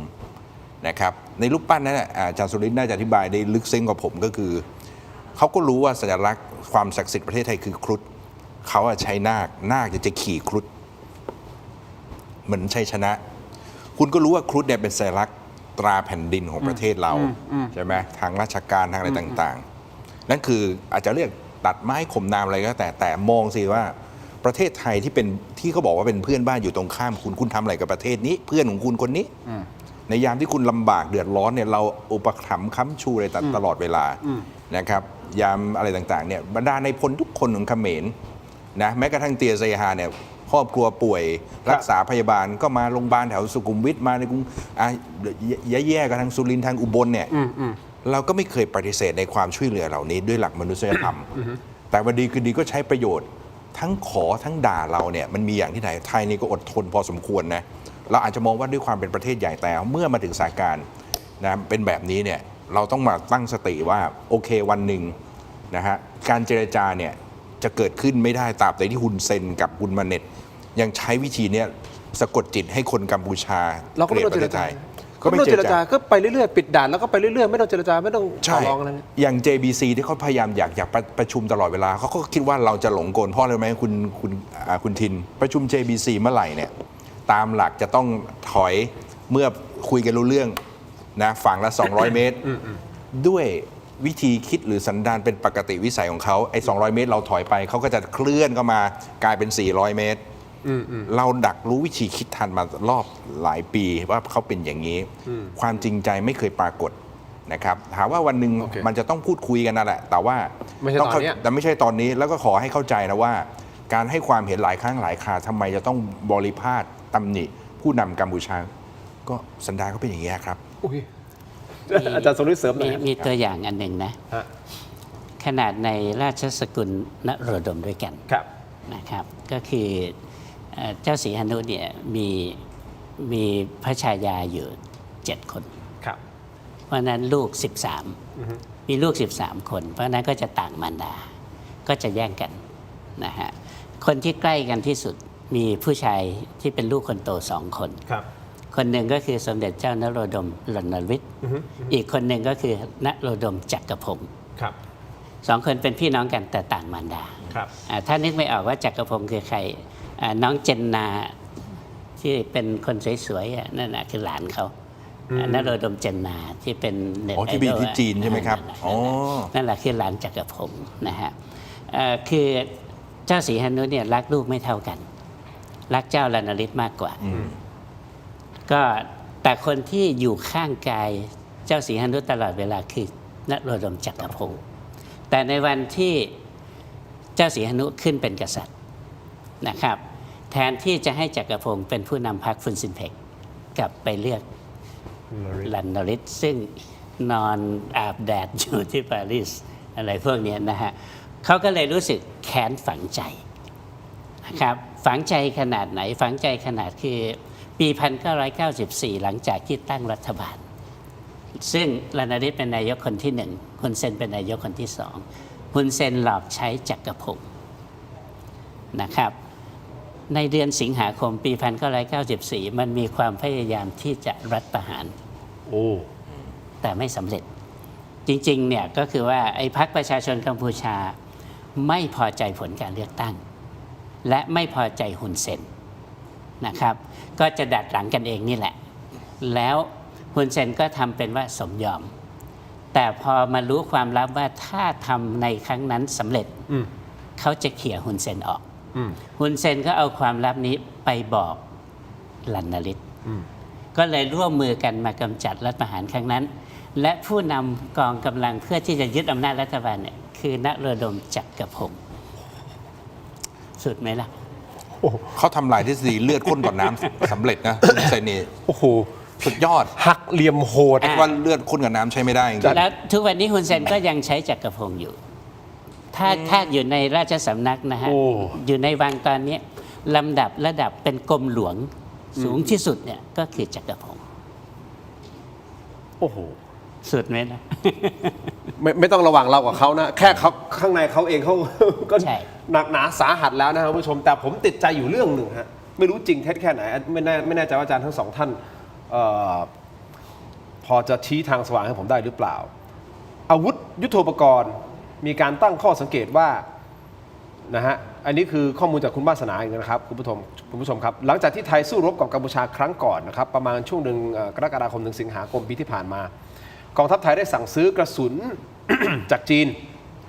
โดยมีการตกลงกันว่าจีนจะขอทยอยส่งมอบเป็นชุดๆให้แต่ทางจีนกลับไม่ได้มีการส่งมอบตามที่ขอไป การขนส่งล่าช้าทำให้ไทยเนี่ยต้องส่งคณะจากกองทัพบกไปตรวจสอบและทวงถาม ซึ่งเป็นช่วงจังหวะเดียวกันกับที่ทางด้านของกัมพูชานำโดยฮุนเซนเนี่ยเดินทางไปที่จีนเหมือนกัน ทางจีนก็อ้างกลับมาบอกว่าของยังรอคิวในการจัดส่งอยู่ซึ่งทางคุณวาสนาตั้งข้อสังเกตว่าทำไมฝั่งกัมพูชาสามารถจัดหาอาวุธยุทโธปกรณ์กระสุนจากจีนได้รวดเร็วและต่อเนื่องกว่ารวมถึงยังมีการส่งรถถังให้กัมพูชาได้ก่อนอาจารย์ทั้งสองท่านคิดว่าเป็นเพราะกัมพูชาเขาอยู่ในระดับคิวก่อนหน้าเราจริงๆหรือว่าเราประสานทางการทูตของเราไม่ชัดเจนไม่หนักแน่นพอเท่ากับกัมพูชาหรือจีนพยายามทำอะไรยังไงหรือเปล่าอันนี้ผมไม่รู้ไม่ได้กล่าวหาไม่ได้อะไรเพียงแต่ว่าสงสัยข้อนี้เหลือเกินอย่าเอามาผสมกันโอเคไม่ผสมกันงั้นอาจารย์วิเคราะห์เป็นฉากๆแบบไม่ผสมกันให้เราได้ตื่นรู้มันคนละบริบทโอเคนะครับก็คือถ้าเราเอามาปนกันเนี่ยมันจะเกิดการเปรียบเทียบโอเคนะฮะซึ่งไม่ควรคือไอ้ที่เขาเชิญฮุนเซนไปเนี่ยมันมาทีหลังโอเคอันนั้นไม่เกี่ยวกับเรื่องครับส่วนเรื่องรถถังเนี่ยเขาดีลกันมาตั้งนานแล้วโอเคแต่มันมาส่งในห่วงนี้ซึ่งก่อนที่เขาจะดีลกันในเรื่องรถถังเนี่ยจีนก็ไม่รู้ว่าฮุนเซนจะเปิดฉากกับเราโอเคคือมันดีลกันก่อนที่จะมีการลบกันระหว่างเราโอเคอาวุธเราก็เช่นเดียวกันแต่เขาก็ยืนยันแล้วเนี่ยว่าได้ตามกำหนดโอเคเพียงแต่ว่าถ้าเราเอาเหตุการณ์พวกนี้มาผสมปนเปในสถานการณ์ปัจจุบันเนี่ยมันอาจจะเละเทะได้ไม่ควรฮะเพราะฉะนั้นมันคือตามรอบจริงๆต้องเข้าใจวิถีทางการทูตต้องเข้าใจวิถีของความสัมพันธ์ระหว่างประเทศนะครับแล้วเราอยู่ๆเราจะบอกว่าเอ้าทำไมต้อนรับฮุนเซนแล้วทำไมไม่ส่งอาวุธมามันคนละอันนะครับมันคนละบริบทแล้วถ้าจะมองด้วยซ้ำเนี่ยก็คือฮุนเซนกลับมาจากปักกิ่งฮุนเซนพูดประโยคแรกคืออะไรคืออะไรครับจะแก้ไขข้อขัดแย้งกับประเทศไทยโดยสันติวิธีและตามกฎหมายสากลเชื่อไหมครับก็ให้ลูกน้องมายั่วยุตลอดนะครับมันไม่น่าเชื่อโอเคเอาเป็นว่าอาจารย์สรุปบอกว่าอย่าไปปนกันครับเราควรจะยึดหลักนี้ไหมครับว่าไม่ต้องไปปนกันไม่ใช่ว่าเขา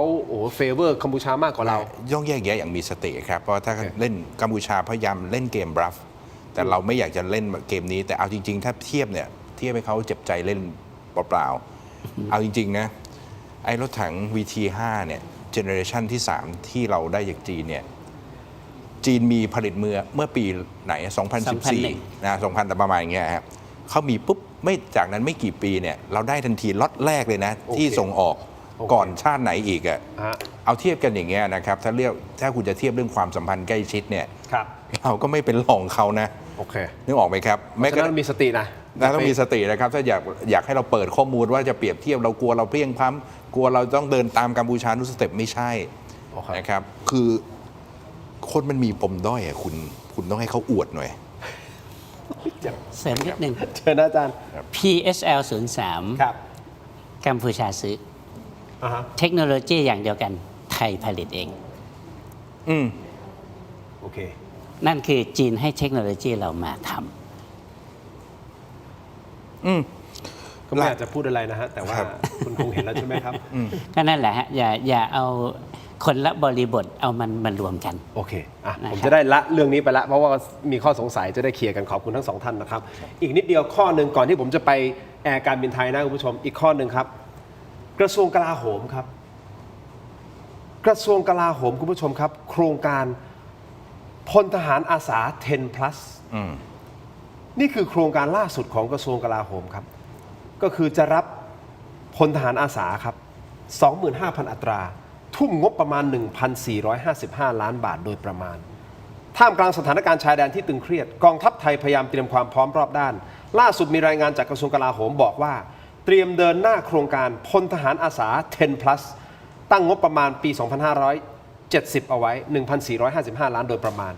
เพื่อรองรับการรับสมัครพลทหารอาสาจำนวน 25,000 อัตราซึ่งเป็นไปตามนโยบายที่ภูมิใจไทยหาเสียงเอาไว้อยู่แล้ว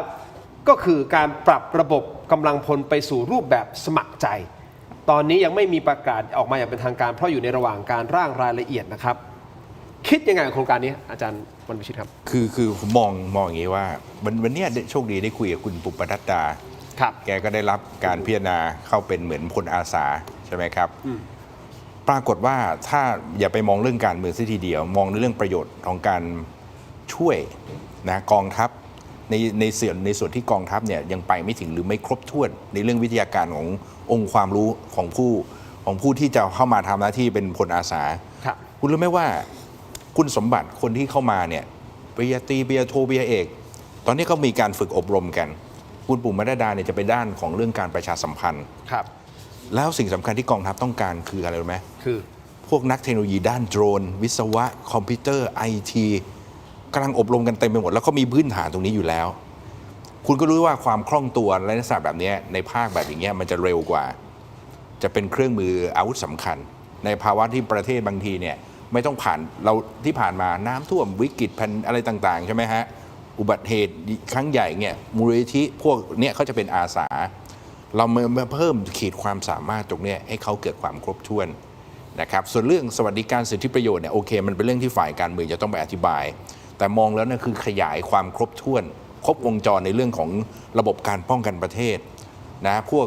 เหมือนกองกำลังเนี่ยในพวก National Guard ถ้าพูดอย่างเงี้ยในต่างประเทศเนี่ยนะบางทีว่างเมื่อประเทศอยู่ในภาวะไม่ปกติขอระดมสภากำลังของพี่น้องเหล่านี้ที่เขามีทั้งทรัพย์สินทุนทรัพย์และเรื่องอะไรต่างๆนะครับความรู้ความสามารถมาช่วยเพราะบางทีเนี่ยถ้าเขามีสกิลตรงนี้เขาก็อยู่กับเราตลอดไปนะน้องพลทหารประจำการอยู่ประมาณ2 ปีหรือ1 ปีก็ปลดออกไปแต่สกิลนี้อาจจะไม่ได้ตามตัวเข้าไปด้วยแต่ว่าพลอาสาตรงนี้เมื่อเขาเข้าใจเรื่องยุทธศาสตร์ชาติหรือนโยบายการป้องกันประเทศอย่างเป็นระบบแล้วเนี่ยจะช่วยได้เยอะในระยะยาวนะครับอาจารย์สริตบอกนะจริงๆก็ดีนะเพราะว่าอย่าลืมว่าทุกวันนี้มันมีภัยหลายอย่างมากนะชายแดนมันก็เป็นสิ่งที่เรากำหนดฝ่ายเดียวไม่ได้อยู่แล้วใช่ไหมนะภาคใต้เราก็ยังมีปัญหาอยู่เยอะนะครับด้านทิศตะวันตกที่ติดกับพม่ากะเหรี่ยงก็ยังยิงกันกับกองทัพพม่าอยู่อะไรพวกนี้นะฮะคือรอบบ้านเราเนี่ยมันยกเว้นด้านลาวที่สงบที่สุดนอกนั้นมาเลเซียก็เปิดหลังบ้านให้หลบเข้าไปอยู่อะไรพวกนี้นะฮะก็ถ้ามองในแง่ของความจำเป็นเนี่ยมันก็สมควรนะครับแล้วก็บุคลากรแบบนี้ผมว่าหาไม่ยากเพราะว่าทหารเกณฑ์เราก็มีเยอะอยู่แล้วพอ2 ปีปลดประจำการปุ๊บพวกเขาก็สามารถต่อได้เลยมันก็หมายความว่ากองทัพก็จะบริหารมีความยืดหยุ่นในตัวเองสูงขึ้นนะฮะก็คืออย่างน้อยที่สุด25,000 ต่อปีเนี่ยก็คือทหารเกณฑ์แทนที่จะปลดประจำการเมื่อครบ2 ปีไปทั้งหมดแล้วหรือที่เปิดรับกันได้ให้มาต่อนายส่งนาย10อะไรพวกนี้มันจำกัดอยู่แล้วครับอันนี้มันก็คือตอบโจทย์และอย่าลืมว่ามันยังมีภัยธรรมชาติและภัยที่มนุษย์สร้างขึ้นจากไปซ้ำเติมธรรมชาติได้อีกนะน้ำท่วมไฟแล้งไฟผงไฟป่าเหล่านี้ใช้ประโยชน์จากพวกเขาได้โอเคครับก็ถือว่าดีนะฮะคุณผู้ชมครับคราวนี้ผมขออนุญาตไปกันต่อนิดนึงนะฮะอัปเดตกันนิดนึงอันนี้ประเด็นที่ทางด้านของกัมพูชาไปปั่นโจมตีเราหนักเลยนะฮะคุณผู้ชมก็คือกรณีของแอร์การบินไทยคุณผู้ชมครับวัย26 ปี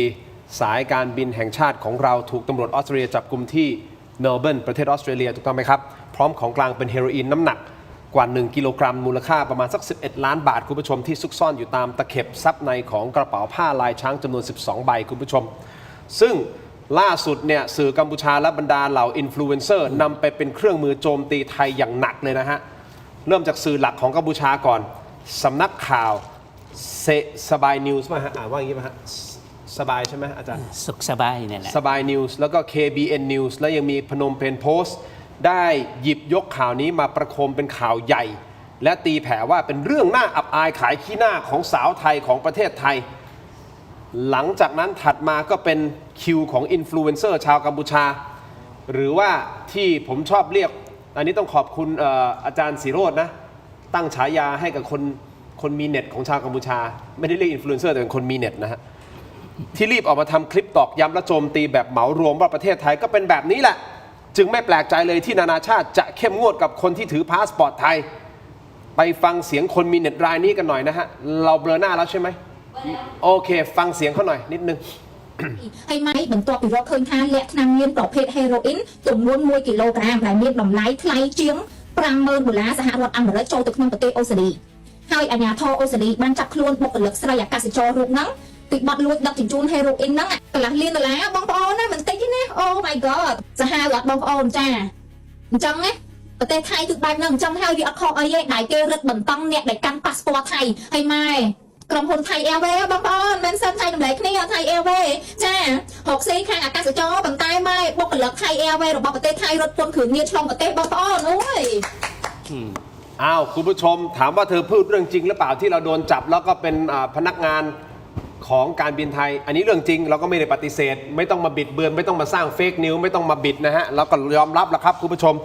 เธอคนนี้ยังพูดยุยงและเยาะเย้ยทิ้งท้ายด้วยว่าขอให้คนไทยระวังตัวเอาไว้เพราะเผลอๆนะครับการถือพาสปอร์ตไทยเข้าไปในประเทศอื่นอาจจะทำให้ไม่ได้รับอนุญาตให้เข้าประเทศเลยก็เป็นได้จริงเหรอจริงก็บอกว่า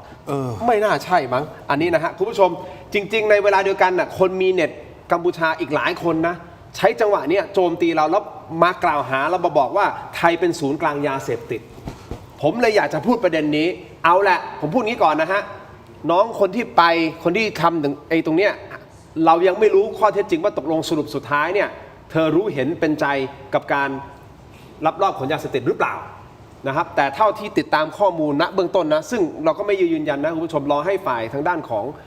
ทางการมายืนยันอีกทีหนึ่งนะครับแต่เหมือนกับว่ามีการรับจ้างเพราะว่าเลขาปปสออกมาบอกรับจ้างราคา 8,800 บาทเพื่อที่จะขนเอากระเป๋านี้ไปและเส้นทางไทม์ไลน์สั้นๆก่อนที่ผมจะฟังความคิดเห็นอาจารย์ของทั้งสองท่านนะครับก็คือมีการทักเข้ามาว่ารับขนของไปตรงนี้ไหมไปออสเตรเลียไหมก็มีการส่งของมาโดยมีคนบุคคลหนึ่งส่งของมาแล้วก็ใส่ฮุดดำเขาไปไล่กล้องวงจรปิดมาส่งตั้งแต่วันที่20กว่านะประมาณเนี้ยแล้วก็มาฝากเอาไว้ที่ล็อบบี้แล้วแอลก็ไม่อยู่ไงแล้วพอเขากลับมาเขาก็เอาตรงนี้ไปโดยที่ไม่ได้คิดอะไรอันนี้คือตามไทม์ไลน์ที่มีการแชร์กันทางด้านของเลขาปปสบอกงี้นะครับ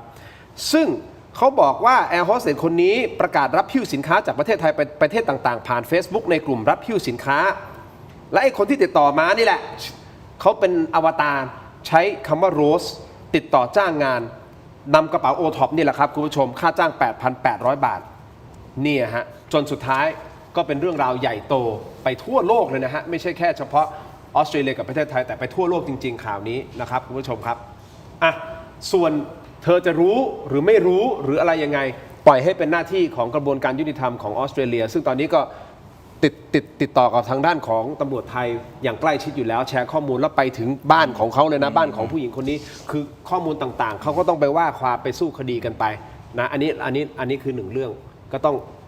ในฐานะที่เป็นคนไทยด้วยกันนะเราก็ยังไม่รู้ว่าตกลงเธอรู้หรือไม่รู้เห็นเป็นใจก็ให้ความเป็นธรรมกับเธอแล้วได้แต่ส่งกำลังใจให้กับครอบครัวของเธอนะฮะถูกต้องไหมครับเอาละนั่นคือหนึ่งเรื่องแต่ที่ผมอยากจะพูดคือการที่เราถูกตีตาเราเป็นศูนย์กลางของยาเสพติดอาจารย์ทรงฤทธิ์อาจารย์บรรวิชิตที่ทางกัมพูชาที่คนมีเน็ตกัมพูชาปั่นกันขนาดนี้เราบอกว่านี่ไงศูนย์กลางยาเสพติดประเทศไทยมันเกิดขึ้นในห่วงไหนล่ะคุณจินมันเกิดขึ้นในห่วงที่ฮุนเซนคือบอสใหญ่ของสแกมเมอร์มันคือสแกมโบเดียใช่ไหมล่ะแล้วก็บอกได้เลยว่าคนที่ออกมาพูดเนี่ยถ้าไม่ได้รับไฟเขียวคุณไม่สามารถออกมาได้นะฮะ คุณก็คือทำตามออเดอร์ทำตามสคริปต์ที่เขาให้มาอยู่แล้วนะฮะเพราะว่าถ้าเป็นคนที่มีวิธีคิดแบบอิสระเนี่ยมันไม่สามารถออกมาอย่างนี้ได้ก็คือผ่านเกณฑ์และคนที่เกณฑ์พวกนี้มาก็คือลูกของฮุนเซนก็คือฮุนมานานั่นนะครับทุกคนที่ออกมาในสื่อแล้วก็วิพากษ์วิจารณ์ด่าไทยหรือว่าบลับไทยในทุกเรื่องนะครับแล้วคุณทินเคยเห็นมีไอ้คนไหนไหมที่ด่าตระกูลหุนที่ออกมาไม่มีลองด่าสิครับก็ด่าได้แต่ข้างนอกประเทศ เพราะว่าข้างในประเทศเนี่ยถ้าคุณด่าพวกคุณถูกหิ้วถูกจับถูกกำจัดถูกอุ้มทุกอย่างเลยนะฮะจริงๆเรื่องยาเสพติดเนี่ยมันก็มีทั่วไปอยู่แล้วนะครับแล้วบ้านเราเนี่ยจับกันทุกวันทั้งโลกเนี่ยเขารู้ใช่ไหมฮะแต่เราจับเราไม่ได้ปิดนะจับปุ๊บเราก็แถลงข่าวทุกครั้งเอารัฐนี้รัฐใหญ่รัฐนี้รัฐใหญ่แล้วกัมพูชาเลือกเล่นเรื่องพวกนี้เพื่อเอาไปปิดการรับรู้ของประชาชนตัวเองที่นายใหญ่ของตัวเองก็คือไอ้สแกมโบเดียเนี่ย คือใครล่ะ ก็คือฮุนเซนคนที่บอกให้คนกัมพูชารู้ว่าบอสใหญ่ของสแกมเมอร์ก็คือฮุนเซนเห็นไหมครับมันมีประท้วงอยู่นะตอนนี้ที่กรุงพนมเปญมีทุกเช้าเลย กลุ่มคนจีนมารวมตัวกันประท้วงที่หน้าแบงก์ชาติทุกวัน ที่กัมพูชาใช่ครับ แต่ไม่เป็นข่าว อ๋อเหรอฮะเพราะเขาถูกโกงเงินโดยฮุยวันฮุยวันคือใครอ่ะบอสใหญ่ของฮุยวันคือไอ้ฮุนโตโอเคฮุนโตเป็นหลานใครหลานฮุนเซนลูกของพี่ชายฮุนเซนระบอบฮุนเซนนั่นแหละตระกูลฮุนใช่เพราะฉะนั้นไอ้เวลาเขาบลัฟเรื่องพวกนี้มันได้2 อย่างนะอันหนึ่งคือได้กลบกระแสที่คนของตระกูลฮุนเนี่ยมันอยู่ในสแกมโบเดียนะครับอันที่2ก็คือว่าเวลาเขาเพี้ยงพล้ำกับประเทศไทยเนี่ยมันก็ต้องมาตอกย้ำว่าไม่ใช่นะครับแล้วคนที่ทำให้คนกัมพูชารู้ว่าฮุนเซนเพี้ยงพล้ำก็ไม่ใช่ไทยเรานะคือเขมรด้วยกันก็คือสมรังสีนะตอนนี้มันสู้กันแบบนั้นคุณทินแล้วก็มันสารพัดเลยทุกวันนี้นะฮะซึ่งจังหวะนี้มันเอาจังหวะนี้มาตีก็บอกได้เลยนะฮะก็คือว่าถ้าออกมาพูดในลักษณะโจมตีไทยแล้วมันออกมาจากกัมพูชามันคือทำตามออเดอร์ของตระกูลฮุนอาจารย์วันวิชิตครับคือผมต้องเรียนท่านพี่น้องประชาชนท่านผู้ชมทางบ้านว่าอย่าไปเจ็บใจกับเรื่องพวกนี้เราควรจะยินดีในเรื่องที่ว่าเราติดตามเส้นเรื่องที่เกิดขึ้นได้เร็วนะครับการจับการให้ความร่วมมืออธิบายเส้นเรื่องได้ทั้งหมดว่าที่มาที่ไปแม้กระทั่งภูมิหลังประวัติของน้องแอร์โฮสเตสที่ถูกจับเนี่ยเห็นไหมว่าเราไม่ได้เป็นเกี่ยวข้องหรืออะไรต่างๆแล้วสิ่งสำคัญเนี่ยต้องดูนะครับว่าน้องเขาก็ละเมิดกฎของการที่สายการบินเนี่ยในการบินไทยเขาบอกแล้วไม่ให้อนุญาตให้ลูกเรือไปรับแบกกระเป๋าหิ้วของอันเนี้ยด้วยเจตนาอะไรก็แล้วแต่มันผิดอยู่แล้วดังนั้นนั่นก็คือความโปร่งใสที่เรามี เราไม่ได้มีปมด้อยที่จะเอาเรื่องความอัปยศความเสียหายของชาติอื่นมาเป็นที่ขบขันนะครับประเทศที่ก็มีวุฒิภาวะมีวัฒนธรรมมาสูงเนี่ยเขาก็จะรู้อะไรควรไม่ควรดังนั้นผมเนี่ยถ้าจะมาพูดการแข่งขันอะไรอย่างเงี้ยพวกท่านที่กำลังดูอยู่ฝั่งที่พนมเปญปอยเปตหรือสีฮานุวิลก็ดีควรจะกังวลใจว่าเอ๊ะทำไมสายการบินอินดิโก้สายการบินต้นทุนต่ำของอินเดียประกาศยกเลิกการบินไปที่สนามบินที่ใหญ่ที่สุดเป็นอันดับ 9 ของโลกที่ท่านชื่นชอบทำไมแอร์เอมิเรตส์ตัดเส้นทางรถเที่ยวบินแล้วก็จะยุติการบินทำไมนักท่องเที่ยวผู้โดยสารหายไป 40% เพราะอะไรอะไรคือความอัปยศความขายหน้าของพวกท่านไม่ต้องกังวลไม่ต้องห่วงใยคนไทยจัดการกันเองได้ครับเรามีวิธีการจัดการตรงไปตรงมาผิดก็จำคุกแต่ขณะเดียวกันที่ปรึกษาของพวกท่านที่ตอนนี้ถูกส่งตัวกับอดีตที่ปรึกษานะของนายกรัฐมนตรีฮุนมาเน็ตหรือที่ปรึกษาของประธานวุฒิสภาฮุนเซนชาวจีนถูกส่งตัวทยอยกลับจีนเนี่ยทำไมท่านไม่ตามเส้นเรื่องตรงนั้นบอกว่าท่านผู้นำมีคนที่กะเลวลากมาสมคบมาใช้ประโยชน์จากท่านมาสร้างทำให้ประเทศเสียหายพูดสิครับนะพูดออกมาดังๆก็ไม่กล้าพูดก็แสดงว่ายอมรับกับสิ่งที่เกิดขึ้นนะผมด้วยความอวยพรนะบอกว่าอยากจะทำให้ภูมิภาคนี้มีการตรวจสอบธรรมาภิบาลความโปร่งใสเนี่ยในยุค 2026 อ่ะสแกมเมอร์เป็นปัญหาอันดับหนึ่งยาเสพติดเนี่ยโอเคเราต่อสู้กันมานับตั้งแต่สงครามฝิ่นมวลมนุษยชาติรู้ว่าภัยคุกคามเป็นยังไงแต่สแกมเมอร์เนี่ยมันมาจากรังมันเริ่มต้นมาจากบ้านท่านยังไม่พอนะครับการค้ามนุษย์ที่เป็นแหล่งใหญ่ที่สุด1 ใน 5ที่ใหญ่ที่สุดในโลกก็มาจากท่านนะครับสิ่งที่ดีๆทั้งนั้นเทาๆพื้นที่อโคจรท่านก็เป็นที่รวมศูนย์นะครับ ผมก็ขอความร่วมมือในฐานะที่ท่านฟังภาษาพวกเราได้นะครับเราแลกเปลี่ยนวัฒนธรรมกันนะอะไรที่ไม่ดีก็ลดละเลิกซะนะครับอย่างน้อยๆอ่ะเราก็ยอมรับอ่ะว่าโอเคถ้าท่านนี้ถ้าเขาทำผิดเขาก็ต้องรับโทษของเขาถูกต้องไหมฮะมันเป็นเรื่องเฉพาะคนแล้วเราก็ไม่ได้ไปบิดเบือนแล้วพยายามที่จะมาทำให้มันดูดีมันไม่เหมือนตระกูลฮุนเป็นทุกคนเป็นทั้งตระกูลนั่นไงเพราะฉะนั้นฮะแล้วบางคนก็ถามว่าไปให้ค่าทำไมกับ พวกคนมีเน็ตของชาวกัมพูชาเอาข่าวมาออกทำไมผมถึงเบลอหน้าแล้วไม่บอกชื่อไม่พูดอะไรเลยเบลอหน้าไม่ต้องให้รู้ว่าเป็นใครเพียงแต่ว่าให้คุณผู้ชมได้รู้ว่ามันมีแบบเนี้ยที่เขากำลังบิดเบือนแล้วก็ใส่ร้ายประเทศไทย ให้คนกัมพูชากันเองได้เห็นและให้มีความเกลียดชังเรามากยิ่งขึ้นแต่ทำไมผมถึงทำเพราะผมเชื่อว่าไอ้คลิปของเราที่เราทำอยู่ตอนเนี้ยมันเข้าถึงแล้วเพราะซิงเกิลเกตเวย์มันค่อยๆพังทลายไปแล้วมันจะเข้าถึงกัมพูชาเข้าถึงประชาชนที่โดนปิดหูปิดตาหลับมาเป็นเวลานานว่าตระกูลคุณเป็นยังไงเขาไม่เคยรู้มาก่อนเขาเข้าใจว่าคุณนี่คือเป็นพระเจ้าถูกต้องไหมฮะถึงแม้จะอยู่ยากลำบากยังไงก็แล้วแต่เนี่ยเขาก็ต้องยอมรับสภาพนั้นโดยที่ไม่รู้เลยว่าโลกข้างนอกนี่คือมันโอ้โห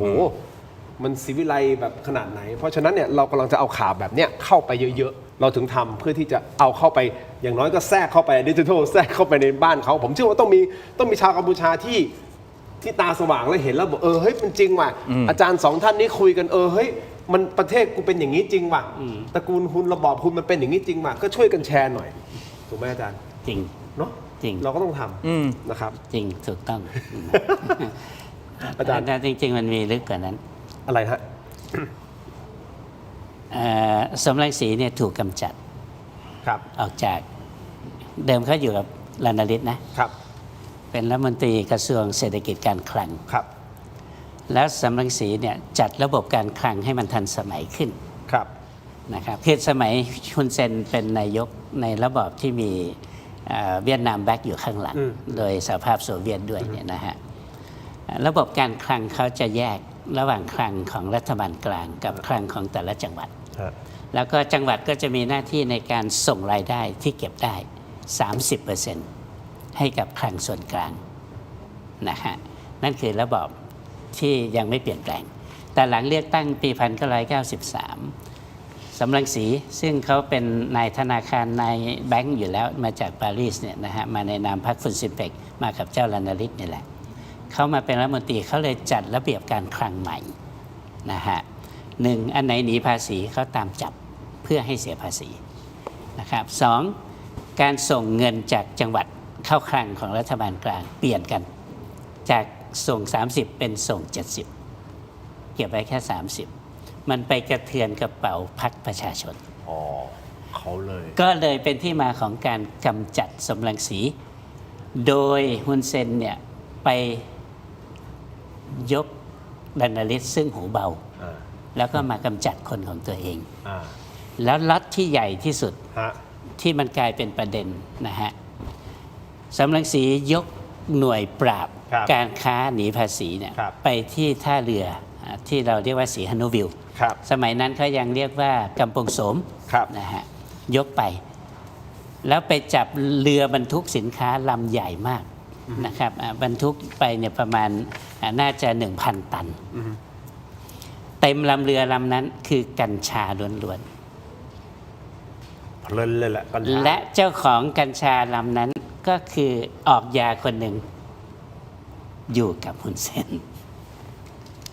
สุดไหม เพราะฉะนั้นพ่อแม่พี่น้องชาวกัมพูชาครับ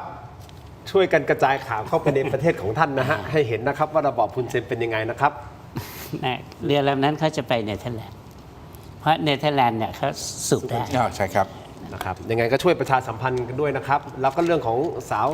การบินไทยใช่ครับเรายอมรับครับว่าเขานำเข้าส่วนเขาจะรู้หรือผิดถูกอะไรไงก็ว่ากันไปตามกระบวนการครับไม่มีบิดฮะวันนี้ขอบคุณอาจารย์ครับขอบคุณครับอาจารย์ธงฤทธิ์ครับขอบคุณครับ ขอบคุณนะครับเม็ดอมซิงค์พลัสผลิตภัณฑ์ไมบาซินจากเกรเตอร์ฟาร์มามี3สูตรที่มีคุณประโยชน์จากวิตามินหลากหลายชนิดนะครับเม็ดอมซิงค์พลัสวิตามินซีและโคคิวเทนกลิ่นองุ่นมะนาวเม็ดอมซิงค์พลัสกลูทีและบิวเบอรี่กลิ่นแบล็คเคอร์เรนต์เม็ดอมซิงค์พลัสเบต้ากลูแคนกลิ่นสตรอเบอรี่นะครับซึ่งมีส่วนช่วยในการทำหน้าที่ของระบบภูมิคุ้มกันและกระบวนการต่อต้านอนุมูลอิสระถ้าเจ็บคอไอหรืออยากเสริมภูมิคุ้มกันเลือกไมบาซินจากเกรเตอร์ฟาร์มาหาซื้อได้ที่ร้านสะดวกซื้อซุปเปอร์มาร์เก็ตและร้านขายยาทั่วประเทศไมบาซินจากเกรเตอร์ฟาร์มาก้าวสู่60 ปีอย่างมั่นคงและยั่งยืนครับขอบคุณไมบาซินที่อยู่เคียงข้างถกไม่เถียงนะครับขอบคุณมากๆนะครับไมบาซินครับจากเกรเตอร์ฟาร์มานะครับต่อกันที่ยาดมสมุนไพรตรามังกรทองจากอ้วยอันโอสถนะครับมอบให้ท่านละ1แพ็คนะครับแต่ขออนุญาตแนะนำนะครับยาน้ำแก้ร้อนในเขากุยจากอ้วยอันโอสถนะครับบรรเทาไข้ตัวร้อนทานได้ทั้งเด็กและผู้ใหญ่นะครับมีจำหน่ายตามร้านขายยาทั่วประเทศอ่านคำเตือนในฉลากและเอกสารกำกับผลิตภัณฑ์ก่อนใช้นะครับนี่คือยาน้ำแก้ร้อนในเขากุยจากอ้วยอันโอสถครับขอบคุณมากๆนะครับที่อยู่เคียงข้างถกไม่เถียงนะครับขอบคุณมากๆเลยนะครับ ต่อกันที่ผงปรุงรสรสหนึ่งนะครับคุณผู้ชมครับมีให้เลือกหลากหลายรสชาติปรุงอร่อยแน่รสหนึ่งนะครับไม่ว่าจะเป็นรสไก่รสหมูรสเนื้อต้มผัดแกงทอดยำหอมอร่อยได้ทันใจต้องรสหนึ่ง number one นะครับคุณผู้ชมครับปรุงอร่อยแน่รสหนึ่งนะครับโปรโมชั่นพิเศษนะครับ1 แถม 1 และโปรโมชั่นสุดคุ้มอีกมากมายหาซื้อได้แล้ววันนี้ที่ Shopee Lazada TikTok Gourmet Market ฟู้ดแลนด์และซูเปอร์มาร์เก็ตทั่วไปปรุงอร่อยแน่รสหนึ่งนะครับขอบคุณมากๆนะครับรสหนึ่งที่อยู่เคียงข้างทกไม่เถียงผงปรุงรสรสหนึ่งครับนี่ฟิวฟิวขอบคุณมากครับมอบให้ทั้งสองท่านอันนี้ใช่ไหมถูกต้องไหมนี่นะครับขอบคุณมากๆเลยครับเติมความเข้มเต็มรสกาแฟด้วยกาแฟบัดดี้ดีนเอ็กซ์ตร้าเบนนะครับกาแฟดำคั่วสุดเข้มสูตรเข้มข้นหอมอร่อยเข้มสะใจชงดำก็อร่อยเติมนมก็อร่อยลงตัวนะครับทดลองบัดดี้ดีนเอ็กซ์ตร้าเบนหอมเข้มขมไม่เปรี้ยวในราคาคุ้มค่าเพียง129 บาทได้มากถึง165 กรัมนะครับสุดคุ้มขนาดนี้ลองได้แล้ววันนี้ที่ 7-Eleven ทั่วประเทศนะครับบัดดี้ดีนอร่อยเข้มไม่เปรี้ยวเต็มรสกาแฟขอบคุณมากๆนะครับบัดดี้ดีนที่อยู่เคียงข้างถกไม่เถียงนะครับนี่นะครับขอบคุณมากๆครับบัดดี้ดีนมอบให้กับแขกรับเชิญของเราท่านละ1 ซองนะครับขอบคุณมากๆครับต่อกันที่เพราะห้องน้ำที่ดีนะครับสะท้อนถึงภาพลักษณ์และรสนิยมที่ดีนะครับคุณผู้ชมครับแอป Zurino นะครับผลิตภัณฑ์ดับกลิ่นโถปัสสาวะชายที่จะเปลี่ยนห้องน้ำของคุณให้หอมสะอาดมีระดับเหมาะอย่างยิ่งสำหรับโรงแรมร้านอาหารและทุกครัวเรือนนะครับมีให้เลือกใช้งานแบบทั้งแผ่นชีตแบบก้อนและแบบแขวนสำหรับสุภาพสตรีนะครับสร้างความประทับใจด้วยความสะอาดและกลิ่นหอมเลือกกลิ่นที่ดีกว่าให้กับห้องน้ำนะครับด้วยแอป Zurino หาซื้อได้แล้ววันนี้ที่ Shopee Lazada TikTok และthailandpostmart.com นะครับร้าน Thai Detergent Shop นะครับเข้าไปเลยฮะ thailandpostmart.com แอป Zurino นะครับของดีนะฮะคุณผู้ชมครับมอบให้แขกรับเชิญของเราท่านละ2 ซองนะครับขอบคุณมากๆนะครับแอป Zurino นะฮะอาจารย์ ขอบคุณครับ อาจารย์ทรงฤทธิ์ด้วยนะครับขอบคุณมากๆครับอย่างนี้ผมมีอีกหนึ่งโครงการที่อยากจะประชาสัมพันธ์และผมอยากจะให้คุณผู้ชมไปจริงๆผมพูดอย่างนี้เลยนะครับใครกำลังมองหารถใหม่ป้ายแดงหรือรถมือ 2 คุณภาพเยี่ยมนะครับคุณผู้ชมครับห้ามพลาดนะฮะนี่คืองาน Fast Auto Show 2026 นะครับมาพร้อมคอนเซปต์ดีลแรงจัดเต็มทั้งงานอยากได้รถใหม่หรือมือ 2 จัดให้ครบจบในงานเดียวงานนี้มีครบตั้งแต่รถน้ำมันไปจนถึงรถไฟฟ้ารถมือ 1 จนถึงรถมือ 2 ใครอยากขายรถก็มีจุดประเมินราคาให้ฟรีเลยนะฮะพิเศษสุดครับซื้อรถในงานลุ้นเก้าอี้นวดไฟฟ้านะฮะMaxis ใช่ไหมมูลค่า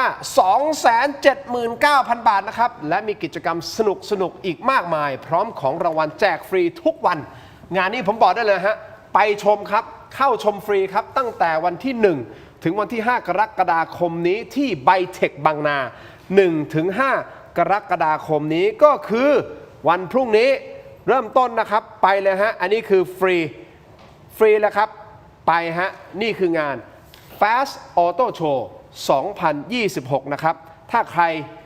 รู้จักอยู่ในวงการรถจะได้ยินชื่ออาจารย์พัฒนเดชอาสาสัพพกิจณเดชนะฮะซึ่งอาจารย์พัฒนเดชเป็นคนจัดงานนี้นะครับคุณผู้ชมครับแล้วก็พี่บอมนะฮะลูกชายของอาจารย์พัฒนเดชด้วยนะครับไปได้เลยฮะอันนี้รับประกันฮะของดีไปเยี่ยมชมกันหน่อยนะครับนี่คือ Fast นะฮะ Auto Show นะครับขอบคุณมากๆเลยนะครับวันที่ 1 ถึงวันที่ 5 นะกรกฎาคมไบเทคบางนาไปชมฟรีหรือใครอยากขายรถอาจารย์อยากขายรถไหมอยากขายรถไหม เดี๋ยวไปดูรถนะครับ เอารถไปเราขับไปแล้วเขาประเมินฟรีว่าคันนี้ขายได้เท่าไหร่แล้วก็ลองดูว่ารถคันใหม่เป็นยังไงครับน่าสนใจเดี๋ยวผมจะแวะไปดูผมจะไปพรุ่งนี้มั้งถ้าผมจำไม่ผมไปพรุ่งนี้ผมไปดูพรุ่งนี้นะครับติดตามกันนะครับขอบคุณมากๆเลยครับมีอะไรค้างคาใจอะไรไหมคุณผู้ชมค้างคาใจอะไรไหมตอนนี้ผมว่าผมจบนะไม่ค้างคาใจแล้วนะก็คงฮะจูค้างคาอะไรคุณค้างอะไรฮะ เอาละคงต้องติดตามสถานการณ์อย่างใกล้ชิดต่อไปนะครับไม่ประมาทครับใช่ไหมอาจารย์ถูกต้องไม่ประมาทแต่ในเวลาเดียวกันเราก็ต้องมีจุดยืนที่ชัดเจนและมั่นคงด่านยังไงก็ไม่เปิดก็ทุกสิ่งทุกอย่างอยู่ในสายตากองทัพไทยอยู่แล้วจงมั่นใจใช่ไหมอาจารย์มั่นใจครับคุณเซนคุณมาเน็ตยังอยู่ก็ไม่เปิดนะครับอยากเปิดก็คิดแล้วกันว่า2คนนี้จะควรจะทำยังไงต่อไปนิดเดียวผมขอนิดเดียวไม่รู้อาจารย์มันไม่ใช่รู้เรื่องนี้มานิดเดียวเลยนะครับ คือตอนเนี้ยเรามีเครื่องที่จะจับดักโดรนถูกต้องไหมฮะ ครับ โดรนพิฆาตโดรนเข้ามาเนี่ยเรามีเครื่องดักใช่ไหมครับ ครับ ผมมีข่าวนะครับผมขอไม่พูดว่าแหล่งข่าวจากไหนนะมันเหมือนแบบว่าไอ้ซอฟต์แวร์หรืออะไรต่างๆเนี่ยพอเราไปตั้งที่ดักเมื่อไหร่เนี่ยมันเหมือนฝั่งนู้นนะจะรู้ ครับ แล้วหลีกเลี่ยงการบินแถวที่เราดัก แล้วก็ไปที่อื่นเรื่อยๆเรื่อยๆเพราะว่ามันไม่ใช่ที่เราผลิตเองจริงเท็จแค่ไหนฮะพอทราบข้อนี้ไหม คือเราผลิตของเราแต่แน่นอนเขาผลิตเองไม่ได้ เราทำของเราเองด้วย เพียงแต่ว่าจำนวนเนี่ยจะต้องมีให้มากเพียงพอในตามจุดต่างๆ เรารู้ว่าเขาใช้โดรนสัญชาติไหน เราจะไม่ใช้โดรนในสัญชาติเพื่อแคชในสัญญาณเดียวกัน เราคิดที่เขาไม่สามารถประมวลข้อมูลหรือโคดดิ้งถอดโค้ดของเราได้ อย่าพูดเยอะ ไม่อยากพูดเยอะฮะ โอเค ครับ ขู่เฉยๆก็พอ แค่ขู่ก็พอ พอดีผมแค่สงสัยเฉยๆนะครับ ครับ เราไม่ได้เพียงพำไม่ได้อะไรใช่ไหมฮะ ก็เราใช้ทั้งคนและเทคโนโลยีไปด้วยกันนะครับ ครับ จัดกันต่อไปอาจารย์ ครับ โอเคฮะโอเคไหมฮะ ก็บอกให้อย่าตื่นตระหนก แต่ให้ตระหนัก ถูกต้องครับ โอเคครับ วันนี้ขอบคุณอาจารย์ทั้งสองท่านมากนะครับ ขอบคุณมากครับ ขอบคุณครับ ยินดีครับ ขอบคุณคุณผู้ชมที่ติดตามนะครับ นี่คือถมวิทยาลาไปก่อนครับ สวัสดีครับ